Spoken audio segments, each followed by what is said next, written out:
son of a bitch.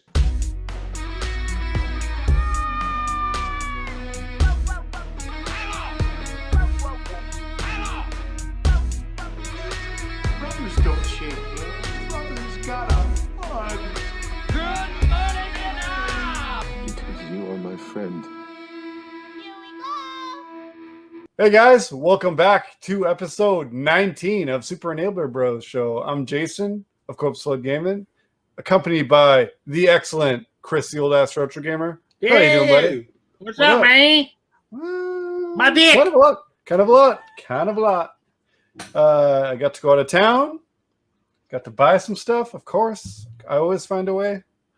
But went a little bit overboard. But it's also something I do pretty often. Just another Tuesday. Yeah. It was a Tuesday. Oh, shit. You know. See, and I had the exact opposite. I didn't go anywhere and I haven't been spending any money. Well, we still got lots to talk about because we always do. We could be an absolute nothing. We could still all be under quarantine. Good news, tentatively anyway. Like I said, I'm not getting my hopes up, but apparently the border's opening in a few days. So maybe we'll do an episode in your living room or something soon. Maybe episode 20 we'll make it special. We'll drive to Colorado. Broadcasting from my dick. Colorado, Chicago. What is it? Colorado. Yeah. So, yeah. What have you been up to lately? Watching some good stuff? Yeah, I've been watching a lot of stuff lately. Cool. Because of not being able to spend any money and not really going anywhere, I've basically just been watching things. Not playing things, but watching things. I noticed quite a list showing up on your things you're watching. Yeah, so I'm kind of on a mini vacation right now, so I was just kind of to knock out all these movies I've been wanting to watch. Yeah, and a bunch of new stuff. And a bunch of new stuff came out on streaming yesterday. Sweet. So I was kind of like, "Yep, it's going down." So today and yesterday and today, I was mostly watching just movies all day. Wicked. Yeah, I really want to watch that Tomorrow's War. Is it Tomorrow's War? The Tomorrow War, yeah. The Tomorrow War, yeah. I've been wanting to. I've seen the ads everywhere, and I've been wanting to watch it, but I just kept on living my life and playing video games instead at work. So you're playing the games, and I'm watching all the movies. That's good. That's a good balance. Yeah, you finally watched a couple of one I had seen. I know I watched with the kids, so that's cool. Well, we might as well get right into it. Yeah. What kind of stuff you've been watching? I got a list. Go through it. You know. At the pickups part, I'm gonna have quite a list, so I don't mind. So turnabout is fair play. I did hit up the theaters a couple times. I saw The Conjuring, The Devil Made Me Do It. Is that the fourth one? Now, the third one. The third mainstream one. Okay. And it's not directed by James Wan. It's directed by some new guy. And I liked it. I liked it more than the second one because the second one, I like the second one, but it's like basically just the first one all over again to me. Speaking of which, I've never seen the first one, and I just watched the second one the other night at work because it's what the kids picked for movie night. The kids picked the possession movie? Yeah. Yeah, we don't have a lot of scary movies, and they're in a scary movie thing because the first one is, I think, way scarier. It's a youth jail, so it's. Oh, the kid. Oh, I thought you were talking your kids. No. No, the kids at work. Okay. Yeah. So it's we don't have a lot of scarier stuff or really violent because it's a youth jail. Yeah, prison. Yeah, and they're usually in there for something violent. So yeah. Yeah. Can any of them say that they've been demonically possessed? Yeah. No. The devil made me do it. Exactly. So was it good?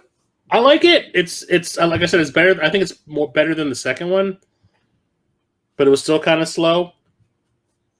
Okay. Because it has it kind of changes gears. It starts off being like a possession movie because there's a full on fucked up exorcism going on at the beginning, and then it kind of turns into a police procedural, kind of like the first half of an episode of Law and Order where they're trying to find clues as to what's going on and stuff like that, and then it goes back to being like a possession movie.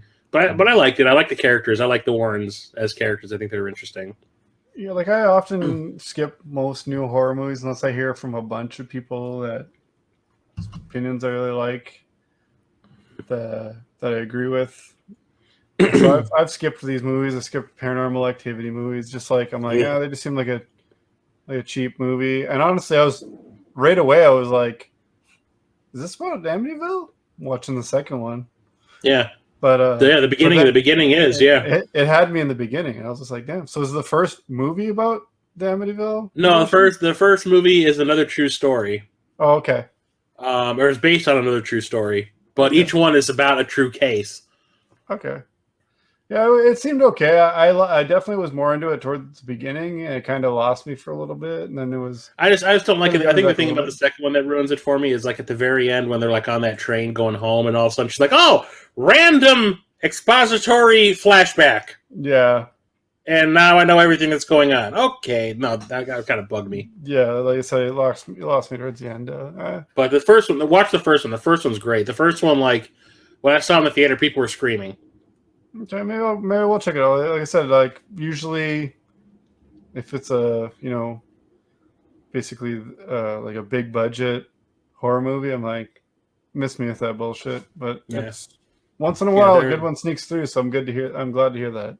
I think James Wan knows what he's doing. The first one and the second one. I mean, I like no family. Get me wrong. I still like the second one. I think the third one was different enough. Yeah, I had no idea that Nun movie was like a spin-off. Oh god, there's like a ton of spin-offs.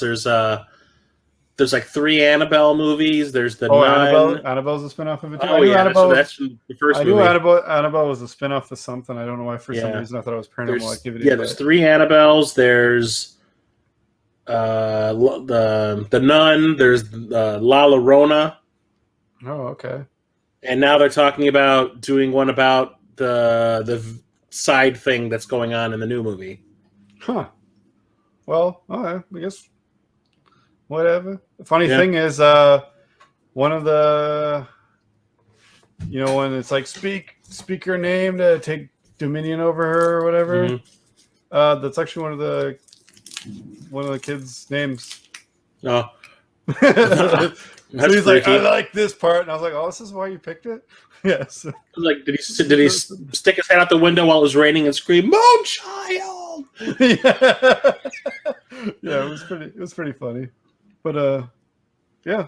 Well, what else? I know you went on kind of a tear, like I said. Oh yeah, well, I also saw Without Remorse, which is an Amazon exclusive, and it's another Tom Clancy.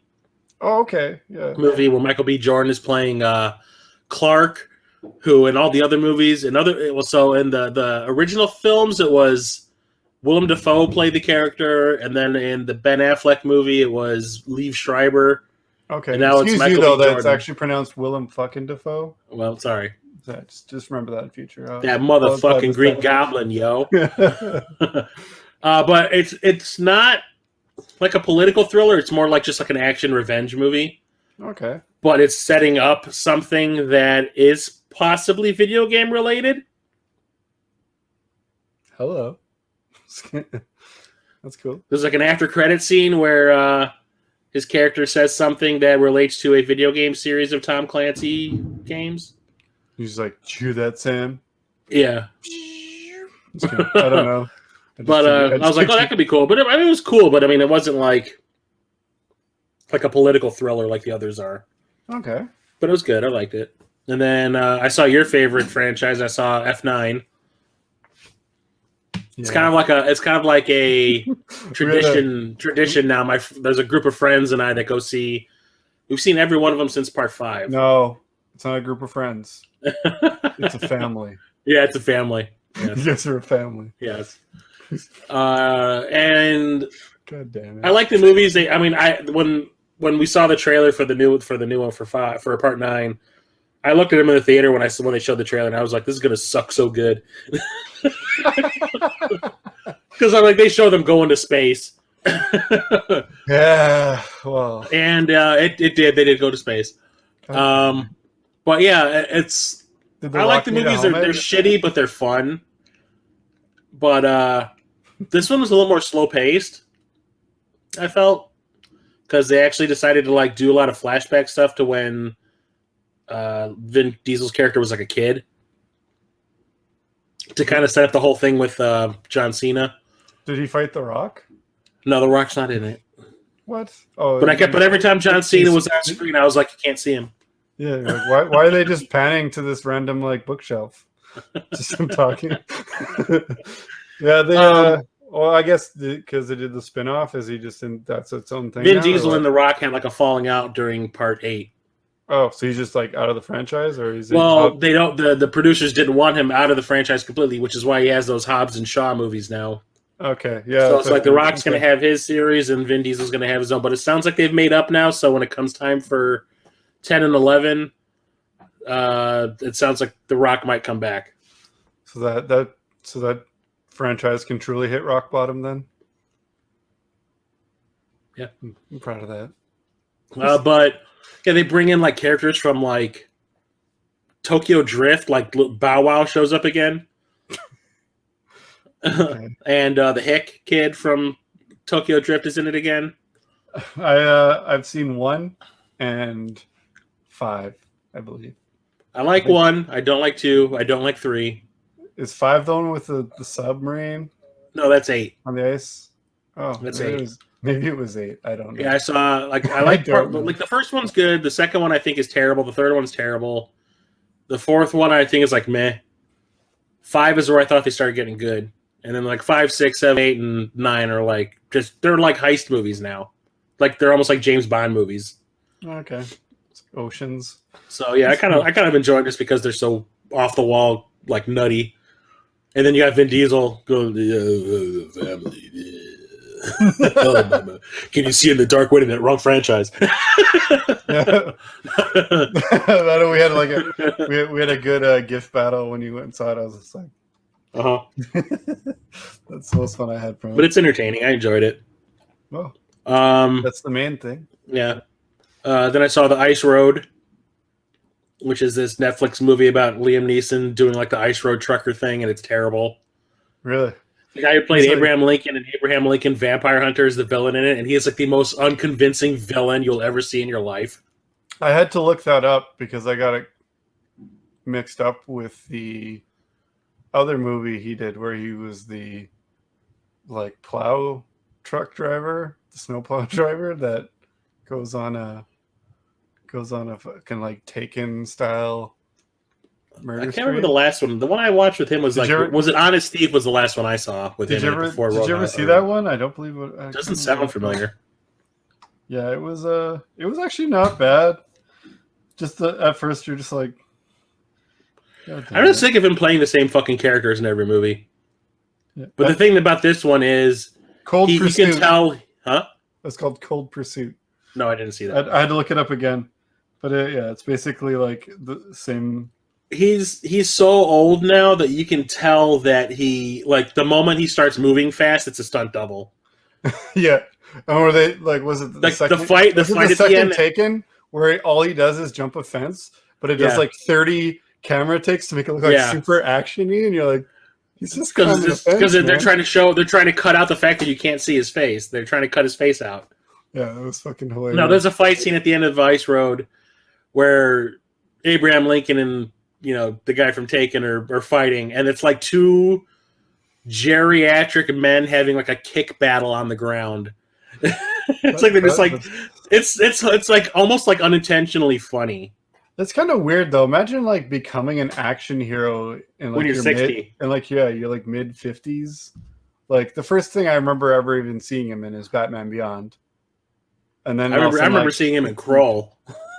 Okay, yeah, I don't like where you've seen an actor in a bunch of movies, but you start recognizing them. You start recognizing his name. Yeah, that's Darkman, man. Darkman. Shit, yeah. See, like I wouldn't remember. I've seen them all, but I don't remember him from it. But yeah, like he just spiked in popularity like when Taken came out, and then all of a sudden he's just like typecast. Yeah, now he's just doing like these stupid action movies. He just became the Henry Winkler of action movies. Well, he's starting to turn into Nicolas Cage. Yeah, because he's taking everything that comes his way. Yeah, I don't know. Like I said, that Cold Pursuit was actually decent. I'll have to watch it. I know it's on Netflix. I'll have to watch it. Maybe check it out. Yeah, we just watched it on one of my buddies that lives a couple houses away. We do a movie night every 2 weeks or so. With lockdowns, it's become a couple months, but we're getting back into regular viewing and stuff. Cool. so it's cool.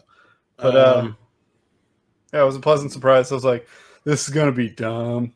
There's a couple of things that were funny. Like they used like, I think it's driving towards the city. Like they used the same fucking clip like a bunch of times. I think the last Liam Neeson like actiony movie that I saw that I actually liked was the one with him and Joel Kinnaman, the guy who played RoboCop in the remake, where they're like father and son, and they're like on the run from the mob, and Ed Harris is the mob boss. And then they take the son, and he has to get the son back. Just kidding, I didn't see it, but I just assume that's what happens because it has to happen in his movies. Did it happen? No, I just farted. Oh, okay.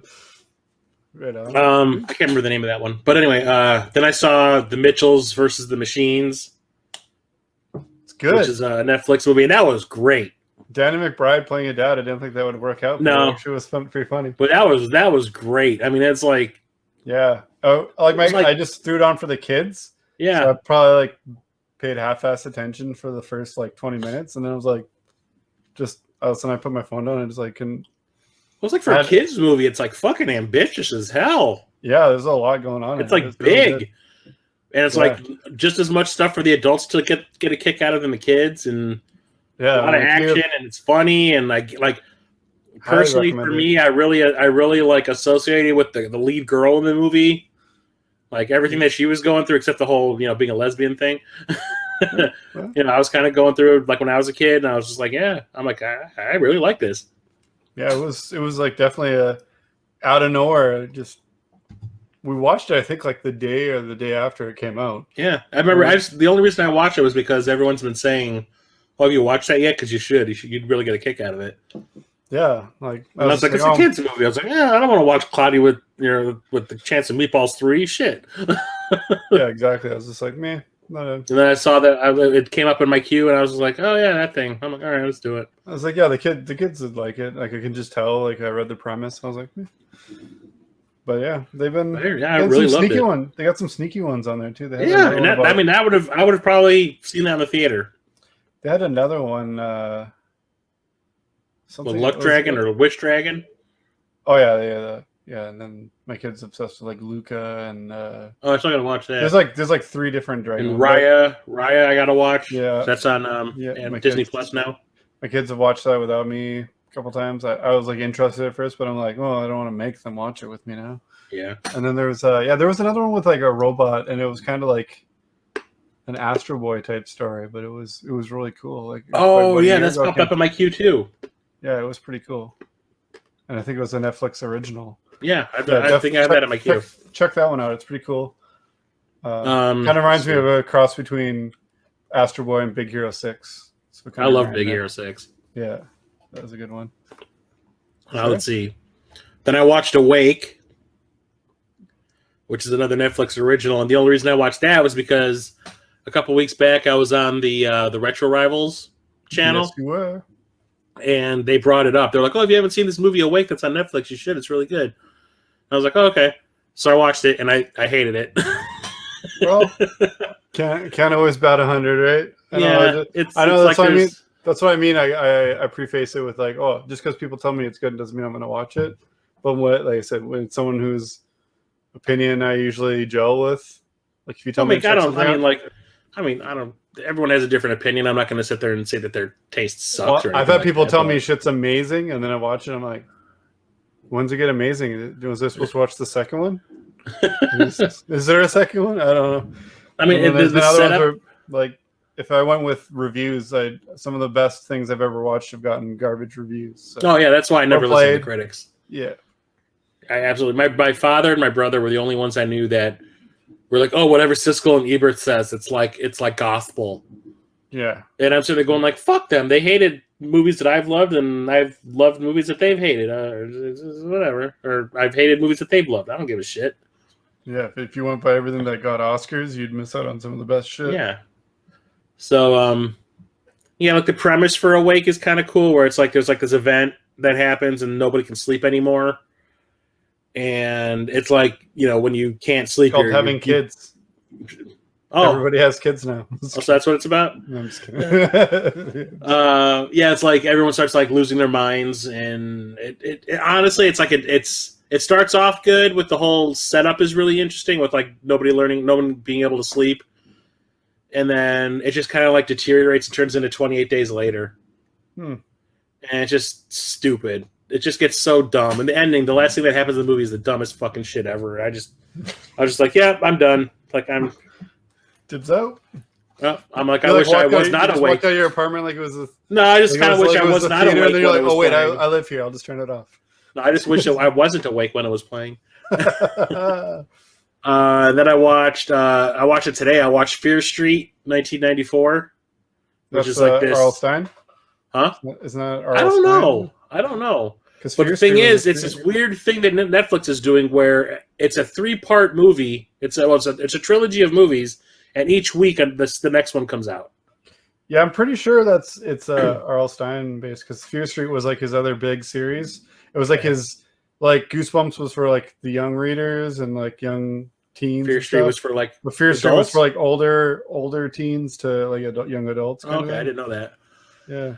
But yeah, the first one came out yesterday, and it was 1994. The next week is 1973 or something, and then the third one that comes out the week after is 1888. And yeah, this one's kind of like a supernatural slasher. I didn't realize they were out yet. I probably would have checked it out myself. Yeah, there's 2 towns that are like right next to each other. One's called Sunnyvale, and one's called Shadowdale or something. But like everything bad happens in the Shadow town. I mean, Sunnyvale can't be much better if the trailer. Well, it's all a bunch of rich assholes. And I think things are going to be explained in the later movies why there's this weird separation. But yeah, it's like there's like a witch that was burned in shadow, whatever, and she's like cursed the town, and it's like over the years, like certain people have been possessed by this witch and committed like murders. And this is like the in 1994 is like the latest possession thing. And then we're going to start to go back in time with each movie and show like the origins of the thing. And it was decent. I liked it. There's a couple of good kills. Girl gets her head put into a bread slicer. So there's some cool stuff in it. There's a lot of hokey soap opera stuff in it too. So I'm assuming that might be the young adult part of it. Yeah, I'll probably check it out. It's worth watching. I thought it was like a ways off. I like when I hear about a thing and it's that's another one that snuck up on me. I remember everybody was saying like, oh yeah, there's this like trilogy of horror movies coming to Netflix, and then like all of a sudden I log on today and there it is saying, hey, you might like this. I'm like, huh? No, it's because like I can watch Prime, Disney Plus, and Crave at work, but there's only HBO. one. That's HBO, right? Yeah, basically it's got the HBO thing that I had to buy to be able to watch Justice League. But yeah, like there's only one computer that can do Netflix and YouTube and stuff. And a lot of the time where I usually set up base is just like at the other side because there's like a cool monitor I can hook my PS4 up to. So I miss out a lot. So usually I just watch Netflix at home. But yeah, I'll have to check it out here in the garage or something. And then I watched the Tomorrow War, which you already brought up. Yeah, I want to watch it. It's a good thing that the trailers didn't ruin stuff because I hate that. There's a lot of surprises. Like they don't tell you half of what goes on in that movie in that trailer, which is a good thing because it kept me like I was like, oh, cool. I'm like, I didn't see any of this coming because it didn't ruin it for me in the trailer like they do it for every other fucking movie I see. I hate that so much. Like that's why I like when they do like a teaser. Get me interested. Once I'm interested, I go media. Yeah, it's like the trailer, the first teaser trailer for Terminator Genesis. Yeah, all they showed was the T-1000 character fighting the characters. They didn't show anything else, and I was like, okay, cool. It must be all about a T-1000. And if they left it at that, I would have been happy when I saw the movie because they didn't ruin any of the surprises. Yeah, all they showed was like, oh yeah, Arnold fights Arnold. Yeah, and Arnold's fighting this Korean T-1000, and that's it. And I was like, okay, yeah, I'm in on this. And then the next one, second trailer came out, ruined the whole movie. Like, cool, thanks, bud. Yeah, that's basically the reason I started doing that is that exact example. Yeah. So it's... Well, the cool thing is, like, it reminded me of, like, Oblivion, because Oblivion was the same way where the trailer barely told you anything about the movie. Yeah, it was... Excellent. Yeah, I love Oblivion. That's one of my favorites. So Yeah, it when I was was cool. watching, Actually, I have a shirt of I'm it. getting Oblivion vibes watching this because I'm like, I'm happy that I'm surprised that I didn't know everything that was going to happen before it happened because of the trailer.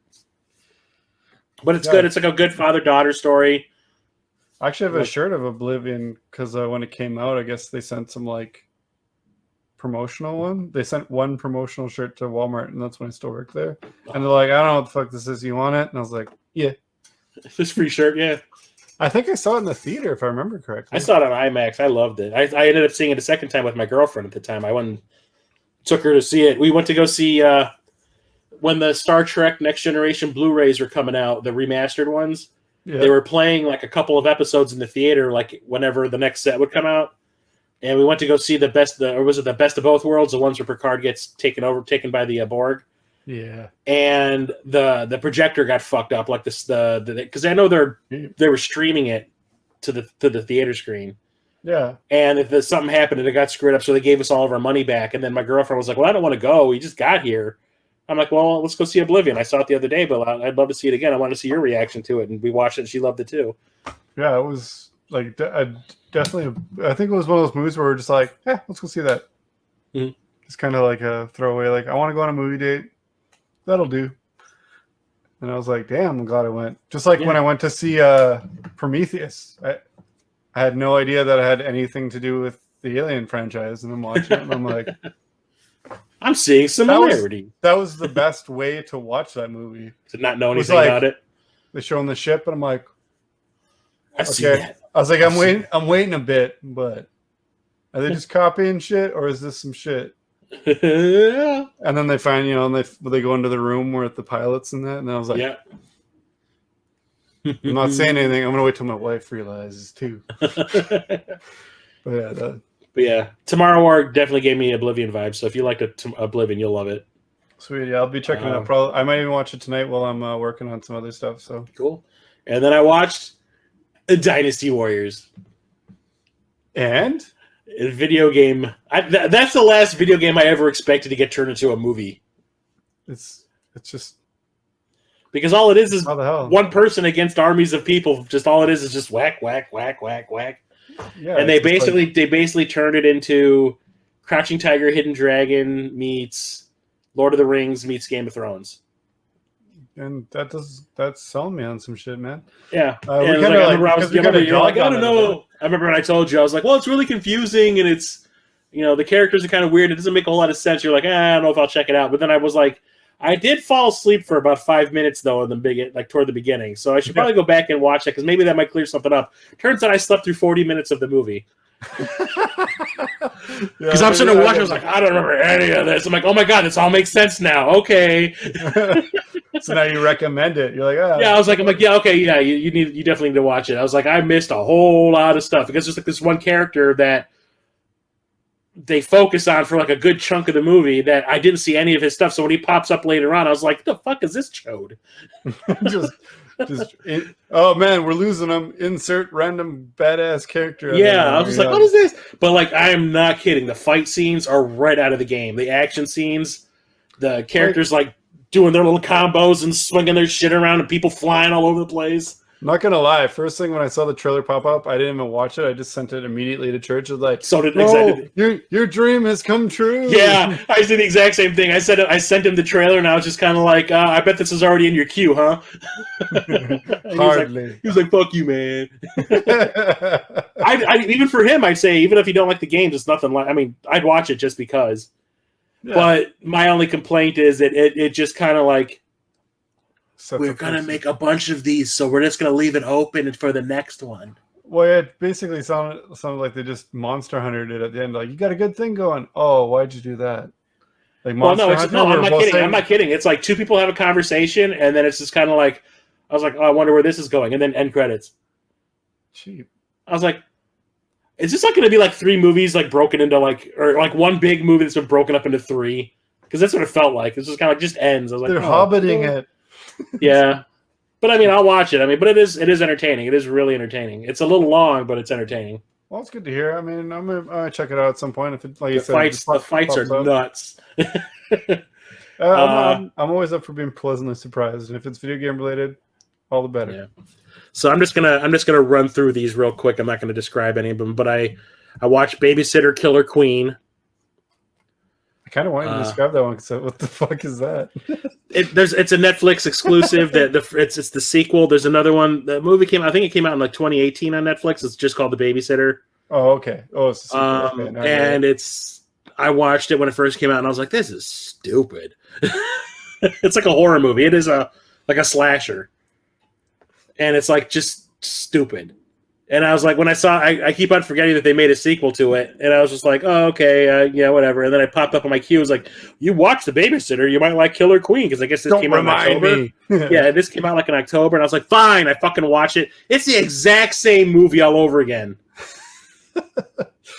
And it is not good. I was just like, why am I even? I watched the whole thing. I'm like, why am I watching this? I see now why you wanted to just skip by it because I think you told me a little bit about it. Now oh my god, I was mad. I was like, why the fuck did I put myself through this? I hated the first one.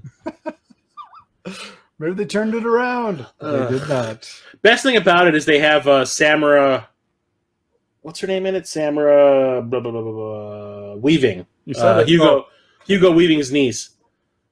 Damn, she was in Ready or Not. She played Bill's daughter. Why'd you have to name drop Hugo Weaving? Now I'm bound by honor to watch it. No, she played Bill's daughter in Bill and Ted 3. Yeah, I know. I'm just kidding. Yeah. She's the best thing in the movie, but the movie's just like, why? I just would love if that was like their selling point on the movie. Starring Hugo Weaving's niece. They don't even give her a name. Yeah. All right, I'll watch it. I like her. The movie she's in is shit. That's awesome. But then I went like I watched Sinister 2 because I missed that and I was terrible. Then I watched Unfriended, which I thought was really good. It's on Netflix. I did not think I would like that at all, but it's really creative the way they do it.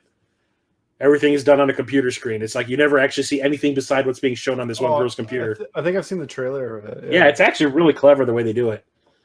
Then I decided to watch a bunch of like 80s and 90s movies that I haven't seen since I first saw them. Ooh, that's I kind of like linked from one to the next on Amazon, so I watched Air Force One. Get off my plane. That movie is fucking terrible. That's the only good part about it. Yeah, I laughed so hard. So is that the one? That's Harrison Ford. Yeah, I know it's Harrison Ford. Who's the president? I'm trying to remember. Gary Oldman. Yeah, but is that the one with? What's the one I'm thinking of where they got like the stealth bomber and like? That's a different one, I think. Where Broken Arrow. Broken Arrow, yeah. Yeah, that's Christian Slater and John Travolta. I was gonna say like the premise of those two melts together in my mind, but I was like, I know there's two different ones. Yeah, I haven't seen Air Force One since the theater, and that came out like in '97, I think. Yeah. So there's a scene where Harrison Ford is he's in the basement of Air Force One. Air Force One has a basement. There's an elevator in it. Yeah, no shit. He's trying to like leak the fuel out so the plane will be forced to land. And he's got like one of the airphones, and he's talking to like someone at the army base down below who's telling him exactly what he needs to do to like get the fuel can to open or the fuel tank to open. And basically he's like, okay, you're going to see a bunch of wires in this panel, and I need you to, and like the phone dies. The phone like battery runs out, right? So he's looking at the wires. He's like, oh, great, what am I going to do? So he's looking at the wires. He's got a red, a white, a blue, a yellow, and a green wire. And the only thing he heard was the guy say, cut the yellow wire. So Harrison Ford cuts the yellow wire, then the phone dies. And he's looking at which one he needs to cut next. He goes, red, white, and blue, don't let me down now. So he cuts the green wire and splices them together, and the fuel leaks all over the place. And I was like, fuck you, America.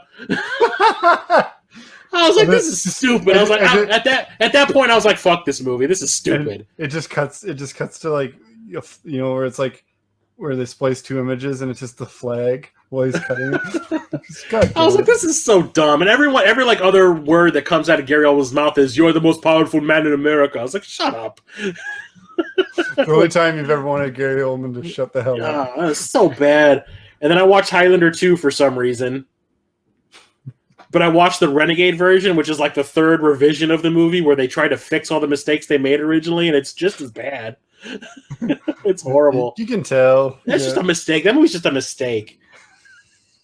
It's like Christophe Lambert first meets Virginia Madsen. She randomly approaches him at a bar, and he goes, "Hey, you're hot," basically. And then when the moment he becomes young, because he's like older, Yeah. and he kills all those people from the future or whatever it is in this version, and like he becomes young. The moment she sees him, they fuck up against the wall in public. Jesus. I was like, "What the fuck is this?" Never mind. Yeah. Then I watched Paycheck, which I haven't seen since the theater, the John Woo movie with Ben Affleck. I didn't mind that one that much, but I remember hating it when I saw it in the theater. But I didn't mind it now. It's weird. Then I watched another Ben Affleck movie. I watched Phantoms. Affleck was the bomb in Phantoms, yo. Oh fuck. Ben Affleck and Liev Schreiber and it's a Kuntz novel. It's fucking awful. Then I watched Hard Rain, that shitty action movie with Christian Slater and Morgan Freeman. Oh, okay. It's shitty. Oh my god. Speaking of shitty movies with Morgan Freeman, watched Now You See Me recently. I still haven't been able to bring myself to watch the sequel. Yeah, we got both of them. I was like, "Ooh, Harry Potter's in it." I don't give a fuck. Yeah. The first one I couldn't stand. I saw it in the theater and I was just like, ugh. Like it almost had a good idea, and then it just like falls apart. And you're like, damn. Yeah. Then I watched Deep Star 6. That was like when they were making those underwater monster movies around the time that The Abyss came out. And it was the one that Sean Cunningham from Friday the 13th made. That was terrible. It's just it's mostly just boring. Yeah, best part of it is the movie can be. Best part of it is when Miguel Ferrer from RoboCop just decompresses and he explodes all over that escape pod. Yeah, that's like the biggest sin a movie can be. Like, just it can be bad, funny bad, but like when it's just boring, you're like. Well, that's the thing is like right after I watched that, I watched Leviathan, which is like the other big like underwater monster movie that came out with Peter Weller. Yeah, so you got two RoboCop people in each movie. You got a RoboCop person in each movie. That one's not too bad, but like Deep Star 6 is just fucking boring as hell. The monster like shows up twice, and it's like, and what is it? It's like a big crab. And then I watched The Saint, which is that Val Kilmer James Bondy movie that he made in the 90s, and starts off good, but you can tell when they reshot the last half of the movie because Elizabeth Shue originally was supposed to die halfway through the movie. Oh. And that was going to be Val Kilmer's character's motivation to like do all the things he ends up doing. And the test audience didn't like it, so they reshot the last half of the movie where she lives and all that. And it's terrible now. That like the first half of the movie's great, but the second half of the movie's terrible. Cheap. Then I'm done. We've spent 30 minutes of me talking about movies. Anyway, that's what we're here to do, man. We're here to talk about what we've been watching, what we've been playing. This is why our podcasts are 4 hours long. Hey, man. I'm not complaining. It's just other people complaining. It's a vanity project. This is all about us. Just kidding. You and me, bro.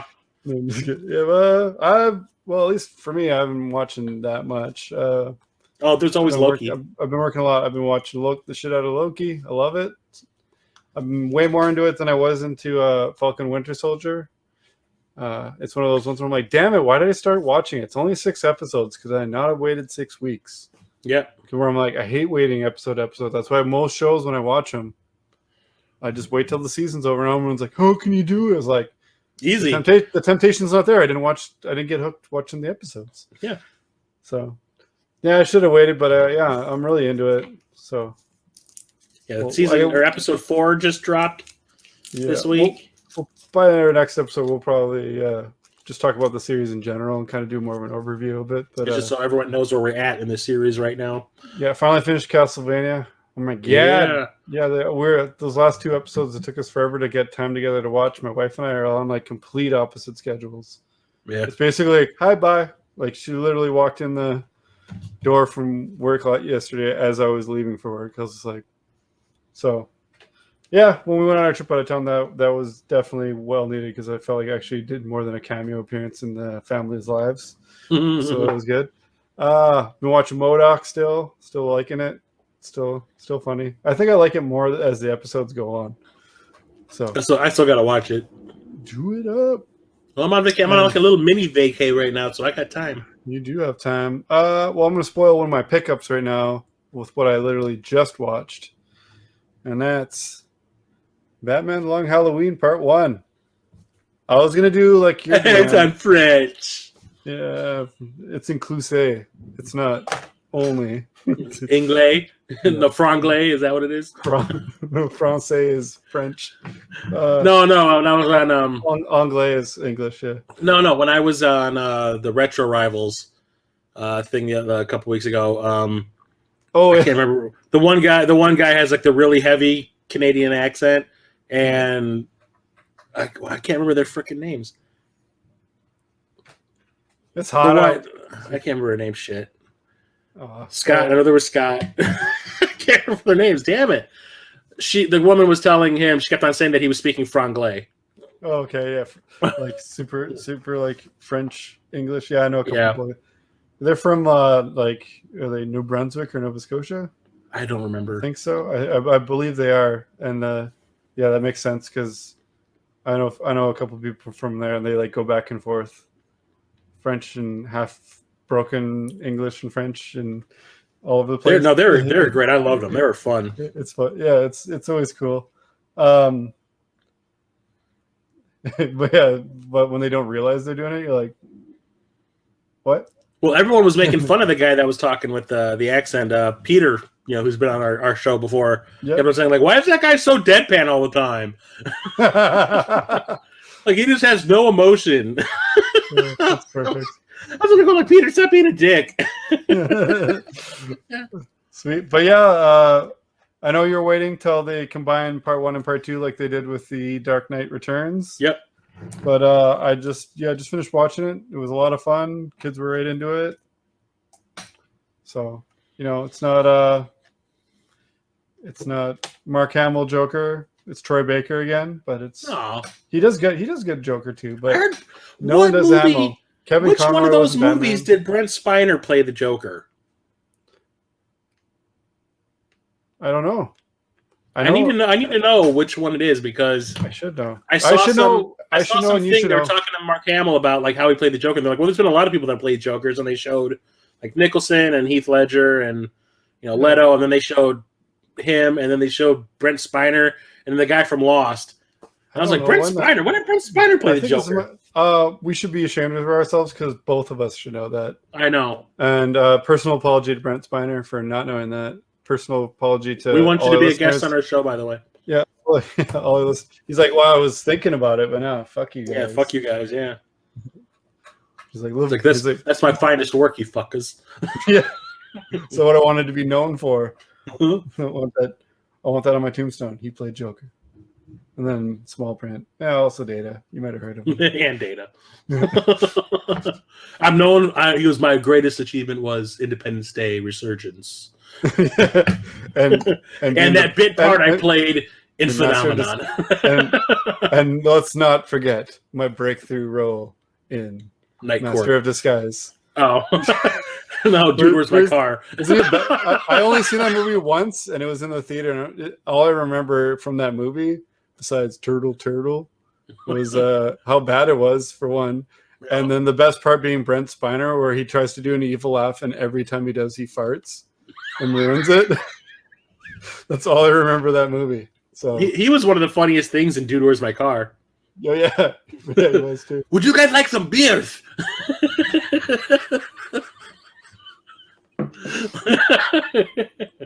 God damn, Brent Spiner is a national treasure. He's awesome. There's a video that he put on his Twitter account. It's like a song thing that he does. He's like being interviewed for a Zoom call, and he like when he's done, he starts like singing, does the song and dance routine through his house, singing about how awesome he is.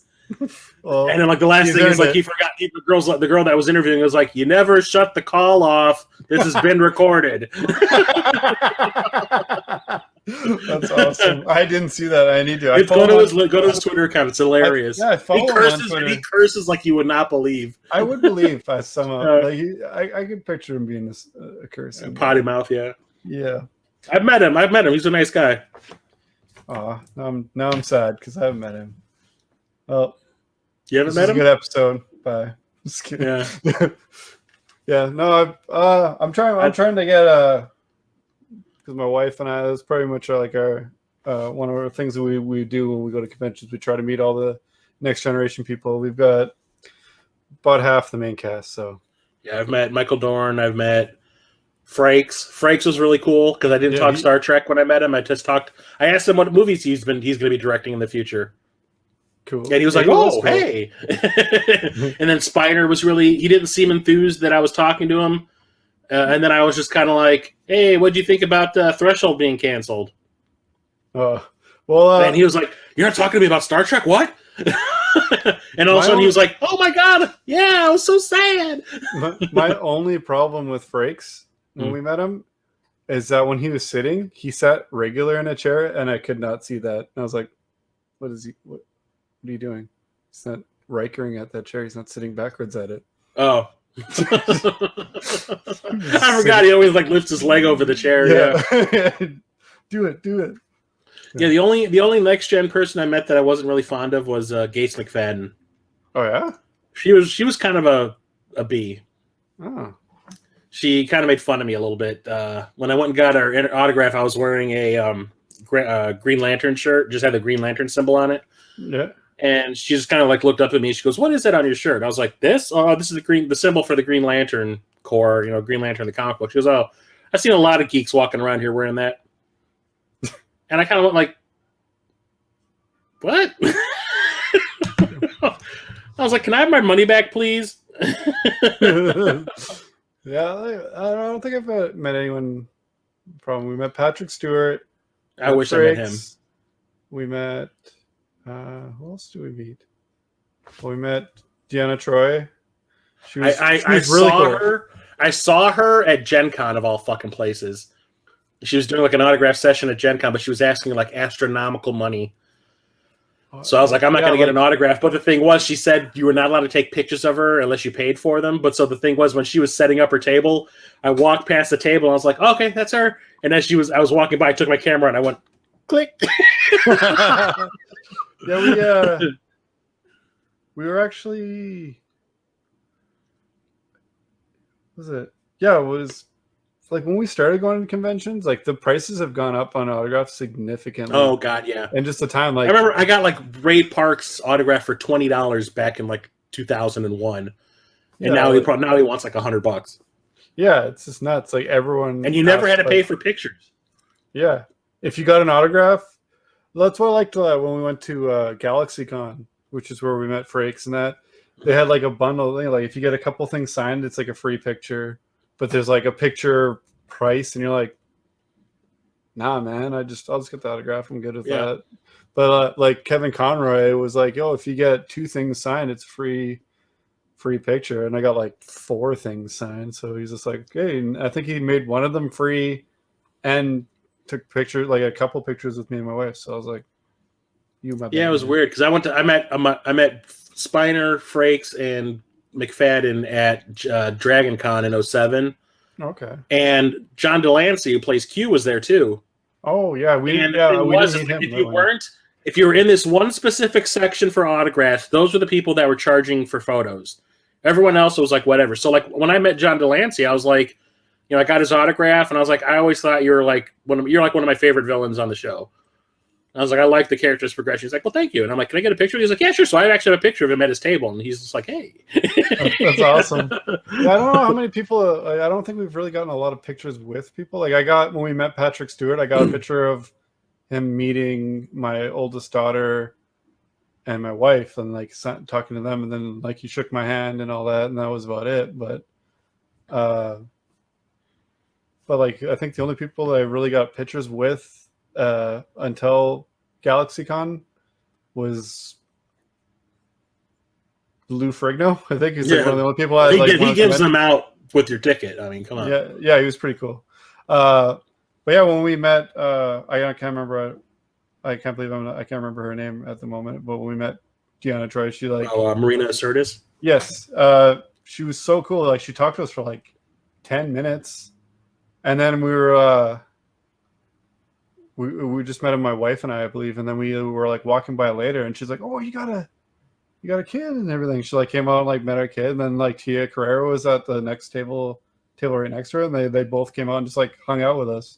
They like signed through their line, and everyone was in the big huge Patrick Stewart line by then. So yeah, they had time, and we just like hung out with them, talking. And then she gave us advice. She's like, two is enough. She's like, probably don't have more than two. It's whoops. I was like, every kid I've had since has just been a front to Marina Sirtis. Marina, she's disappointed in you.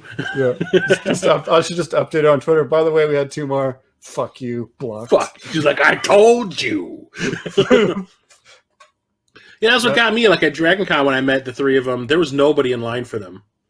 Yeah, you know where the line was? What? The line was for the Stargate, SG-1, and Atlantis actors. Which surprised the hell out. I have a story about them too. I don't know if you want me to tell you here, but it's kind of long. Oh, you go for it. Oh God! Did you meet Christopher Judge? Unintentionally. Damn, I would have. Oh, now I want him to sign my fucking. So the way Dragon Con is set up, it's in Atlanta. The way Dragon Con was set up, it's in a whole bunch of different hotels. Oh, okay. Okay. Kind of like how MGC used to be. No, that was just one hotel. I mean, it was like. Well, I'm talking. I'm talking. This was like 4 different hotels, and each hotel, their banquet area was like dedicated to a specific thing. Like this one was all the games. This one was all the cosplayers. This one was all the autographs, and this one was for whatever. Oh, so okay. like I had to leave my hotel, which was like the first hotel in the line, to get to the third hotel, which was where the autographs were, because I was going to see. There's a couple of Firefly actors I wanted to see. Okay. So the thing was, to get into the hotel, you had to go up this long flight of stairs, and the line for the stairs was like fucking crazy. So I walked to the hotel and I see this thing, and I'm just kind of like, the hotel or the autograph area is going to close in like 20 minutes. I was just like, I need to get in there, and I kind of like look off to the side, and there's like this side entrance that has like an escalator, and nobody's using it. So I'm like, okay, I'm going to go over there. So I go in that way, and I wasn't really paying attention to what was going on. I was just kind of like, fuck this line, and I just kind of like scooted off to the side, and I slam into this girl. And I almost knock her over. Rude. And I'm like, I'm sorry. And I look, and it's Claudia Black from Stargate. And she was on Farscape also. And I'm like, oh my God. And then I hear, hey! I hear someone like behind me scream, hey! And I look, and she had come out of a limousine that was parked there, and all the Stargate actors were in it. We're talking the guy that plays fucking Aquaman. We're talking about Jason Momoa. We're talking about Christopher Judge, the guy that played Daniel Jackson. Got stroked out by Teal'c? Yeah. He was in there. I think, was it Rodney from Atlantis, the dickhead doctor? He was in the car. And it was like 2 other people. And they like rushed at me because they thought I like groped her. Or something. And she's going like, no, he just bumped me. And they're like, fuck this guy. And they're running. And I went like, peace out. And I ran up that fucking escalator, and I got out of sight. Man, that would have been a story if you got beat up by Teal'c and Aquaman. And I turned around and I looked, and I was like, what the fuck? I'm like, I see him coming. I was like, oh, this is so cool. Look at that. Oh shit, they're gonna beat my ass. And I like ran up that escalator. And she's sitting there going like, no, it's okay. It's like, you just bumped into me. It was like, it's nothing. And I was even serious. It's like, I'm so sorry. And then I hear, hey, fuck. So like, when I met, grabbing a titty right away. Oh, Jesus. Before you get in there. But like, when I went and saw the Star Trek people, they were like right across from the Stargate people. So I made sure that my back was to them, like at all times, so they couldn't see my face. Guy. Yeah. And the thing is, I have pictures of them, but I took it from afar because I zoomed like my camera in as far as it can go, and I like, oh look, there's Claudia Black, there's that person, there's Momoa, there's all of them. You meet them, but you're wearing a mask. Yeah, I'm wearing a Walter White mask. But yeah, that was the weirdest thing to ever happen to me at a convention. I was just like, what the fuck? I almost got my ass beat by Teal'c and Conan. The shittiest Conan there ever was. Yeah, well, future Aquaman. Yeah, he's a cool guy in general, but yeah, that wasn't wasn't the worst movie, but it wasn't the best movie either. Oh, the doctor from SG-1 was there too. Oh, okay. The not the one that was like that died. It was the one that took her place afterwards. That one that was on Andromeda. Okay. She was there. No, that was who I bumped into. Okay. I bumped into Lexa Doig. Claudia Black was in the limo. Okay. I bumped into Lexa Doig. That was what it was. Two brunettes. And I was gonna say it could have been like a precursor, like Christopher Judge is like, "Stop right there, boy." Yeah, boy. I'm like, this isn't a Phantasm movie. Oh fuck, that was good. I can't believe you never told me that before. That's great. Happened a long time ago. That was like in 07. And the funny thing is, like, when it happened, like, none of my friends were... Well, my friend Rob was with me, but he was, like, way behind me. And I told everyone that night at dinner, nobody believed me. They're all looking at me like, uh-huh. Yeah. I'm like, how much? Okay, then tomorrow, you can come with me to the autograph section. I will stand in front of that table, and they'll probably jump the table. It's a titty-grabbing guy. I didn't do nothing. She's like, he didn't do it. She's also, he didn't do nothing. He tried to cop a feel. No! Oh, well, you'll get it. At least, hopefully, Robin there at least get a picture so you can corroborate your story. Like, yeah, I totally got beat up by Teal'c and Aquaman one time. He's the best. Broken clavicle. you're just smiling and thumbs up while they're like, like you see my arm is like a compound fracture, and I'm like a black eye. I'm bleeding from my mouth. I'm like, you're like, yeah, holding up, it's all flopped over. Oh, that's amazing. Yeah, well, that's all been watching, all been playing. But I don't know. What have you been playing? Nothing at all. I played a little bit more of 007 Legends. Did it get any better? I beat the part that I got stuck at, and now I'm stuck in the on Your Majesty's Secret Service part. God damn it! Well, it sucks because like you start off, the first thing you do on Her Majesty's Secret Service part is like you're on ice, you're on skis. Yeah. And your future wife is like, oh shit, there's people on snowmobiles chasing me. I gotta go. So you gotta chase after it, but you can't get fast enough to chase after them. So once they get out of view, it's like your game's over because they got her. And I'm like, well, how the fuck do I speed up to catch them? This makes no sense. So I can't get anywhere unless I'm missing something. There's like a shortcut you're supposed to take that you didn't. I don't know. Because like you can't really, like I said, the aiming. The last time we talked about it was when Nintendo was on. I was like, the aiming is kind of a problem. Yeah. So like you got these 3 snowmobiles come plowing past you, and I can maybe hit one of them when they go past me, but like I can never catch up to them. So I'm like, fuck this game. So I kind of put it down again. Okay, well, at least you played something. I was taking it slow actually. I was playing like trying to play some longer games. Mm-hmm. Partially, like I've been wanting to play longer games this year anyway. That was kind of like one of my goals. Oh, like my RPG 2020. Yeah, well, we did the RPG draw that hopefully by the 40th episode we'll talk about our RPGs that we played. You beat yours like the same week. No, I didn't beat that. I didn't play it yet. What, Dragoon? Oh, Legend Dragoon wasn't mine. Mine was Ni no Kuni. That was the second one. Okay, then I did beat that. Yeah, but the second one we did was Ni no Kuni. Yeah, that was when I was like, I don't want to play him anymore. Yeah, because I got Kingdom Hearts, so I was like, fuck this shit. So, well, since the last episode, trying to remember what's the last game I talked about. I think it was Onimusha 3, right? I think so. Did I talk about Dark Cloud? Yeah. Okay. Wild Arms? Oh, yeah, I beat that the same day. So, all right, I'm probably here. So, The Punisher. No, I didn't talk about Punisher. Okay, Which one? No, which one? NES or Genesis? PS2 one. Okay. Oh yeah, you did talk about that. I did. Okay. Mhm. Fighting Force 1 and 2. Yeah, you did. Okay, I know. All right. Horizon Zero Dawn. I was just starting that, I I believe. think you were just starting it when you did it. Yeah. Okay, well, I beat it exclusively at work, Nice. so that was cool. I did the Frozen Wilds or whatever it's called too. Yep. Before you beat the game. Yeah. Okay.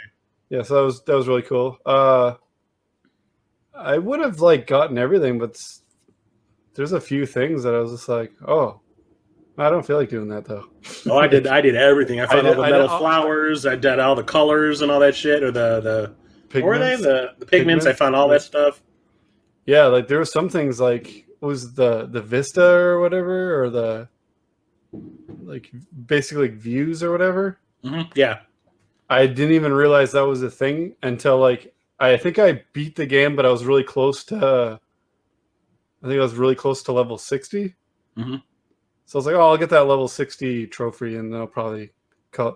And then I killed the guy for the level, so I just had this tiny bit to go for level 60, and then I saw something. I went to pick it up, and it's like, "Oh no, it was one of the vistas," and I was like, "What? What vistas?" I had beaten the entire game with no. And I took on every side, I did every side mission I ran into, but I didn't get any of the completed all side mission things. So I'm not sure what I missed there, because I went to all the towns, the whole map was, uncovered. So I don't know. I missed a couple small things, but I was pretty thorough. Yeah, the only thing I didn't do was there are the trials that you can do. The hunting grounds? Yeah, and there's one that you do toward the end where it's just a whole bunch of stuff just constantly coming at you. It's in an open field. Oh, okay. And I was just nah. I got to the third level of it. I was like, nah, I'm dead. I'm good. I did the Frozen Wilds one I really liked, actually. Frozen Wilds is a really cool DLC. Because then you have that stick that just pummels everything. It's like a fucking rocket launcher stick. You know what I'm talking about? That weapon? Yeah. It just decimates everything. And I was just like... And then I started just using it too much to the point where I couldn't even make ammo for it. I was scrounging for the shit to make ammo. I was like, ooh, I've been using this a lot. So once I got that, I just forgot I had a bow until I was out of the materials to make ammo for. But I really liked that. The crafting stuff worked really cool in that game. So yeah, there's one in the Frozen Wilds. I can't remember if they were the big T-Rexes or whatever, but there's 2 or 3 of them that you have to kill as a mission. Yeah, there's those bears. Is that what they were? Yeah, the big bears. The big bears. The T-Rexes are in the main game, but I think they might. I remember there was three giant creatures that you had to kill. Yeah, up there, and I killed the 3 of them without taking one hit. Yeah. That thing, like I said, it wrecks them. I'm like, this would have been hard, because there was even that giant bird that was just a pain in the ass, because by the time you'd aim at it, it rained electricity all over you, so you couldn't fucking aim. And you're like, damn it. And it would finally land, and I was like, oh man, I'm getting Skyrim vibes, because then it would land and you just beat this shit out of it, and they'd be like, ah, and you fly away again. I hated those things. You're like, yeah, bitch, get back down here. And I hated those things. Yeah, that totally gave me Skyrim vibes, early Skyrim, when you can't just do ridiculous damage with all your weapons yet until they land, and then you're like, now you did. Now you're on my turf. So I take it you liked it. Yes, I liked it very much. You need to help me convince Captain Algebra that he needs to play it, because he says he's tried to play it 3 times and he can't get into it. Cap, this is probably your 3rd session of watching this episode, even though we're only an hour in. But when you get to this part, drop what you're doing. Play Horizon Zero Dawn. I finally did. And you can use that as an excuse to play yours. So. Well, Jason can do it. I can do it. Yeah, do it. It's really fun. And it was kind of weird, because what stopped me from playing it, I got this probably was, I think I got it really cheap right after it came out. It was probably a month or 2 old. Mm-hmm. And then I got the complete edition when I bought a bunch of other stuff off another guy. He hadn't even opened it. and then I've had it installed on my PS4 for over a year, and then I upgraded to the complete edition, installing I never even opened the complete one.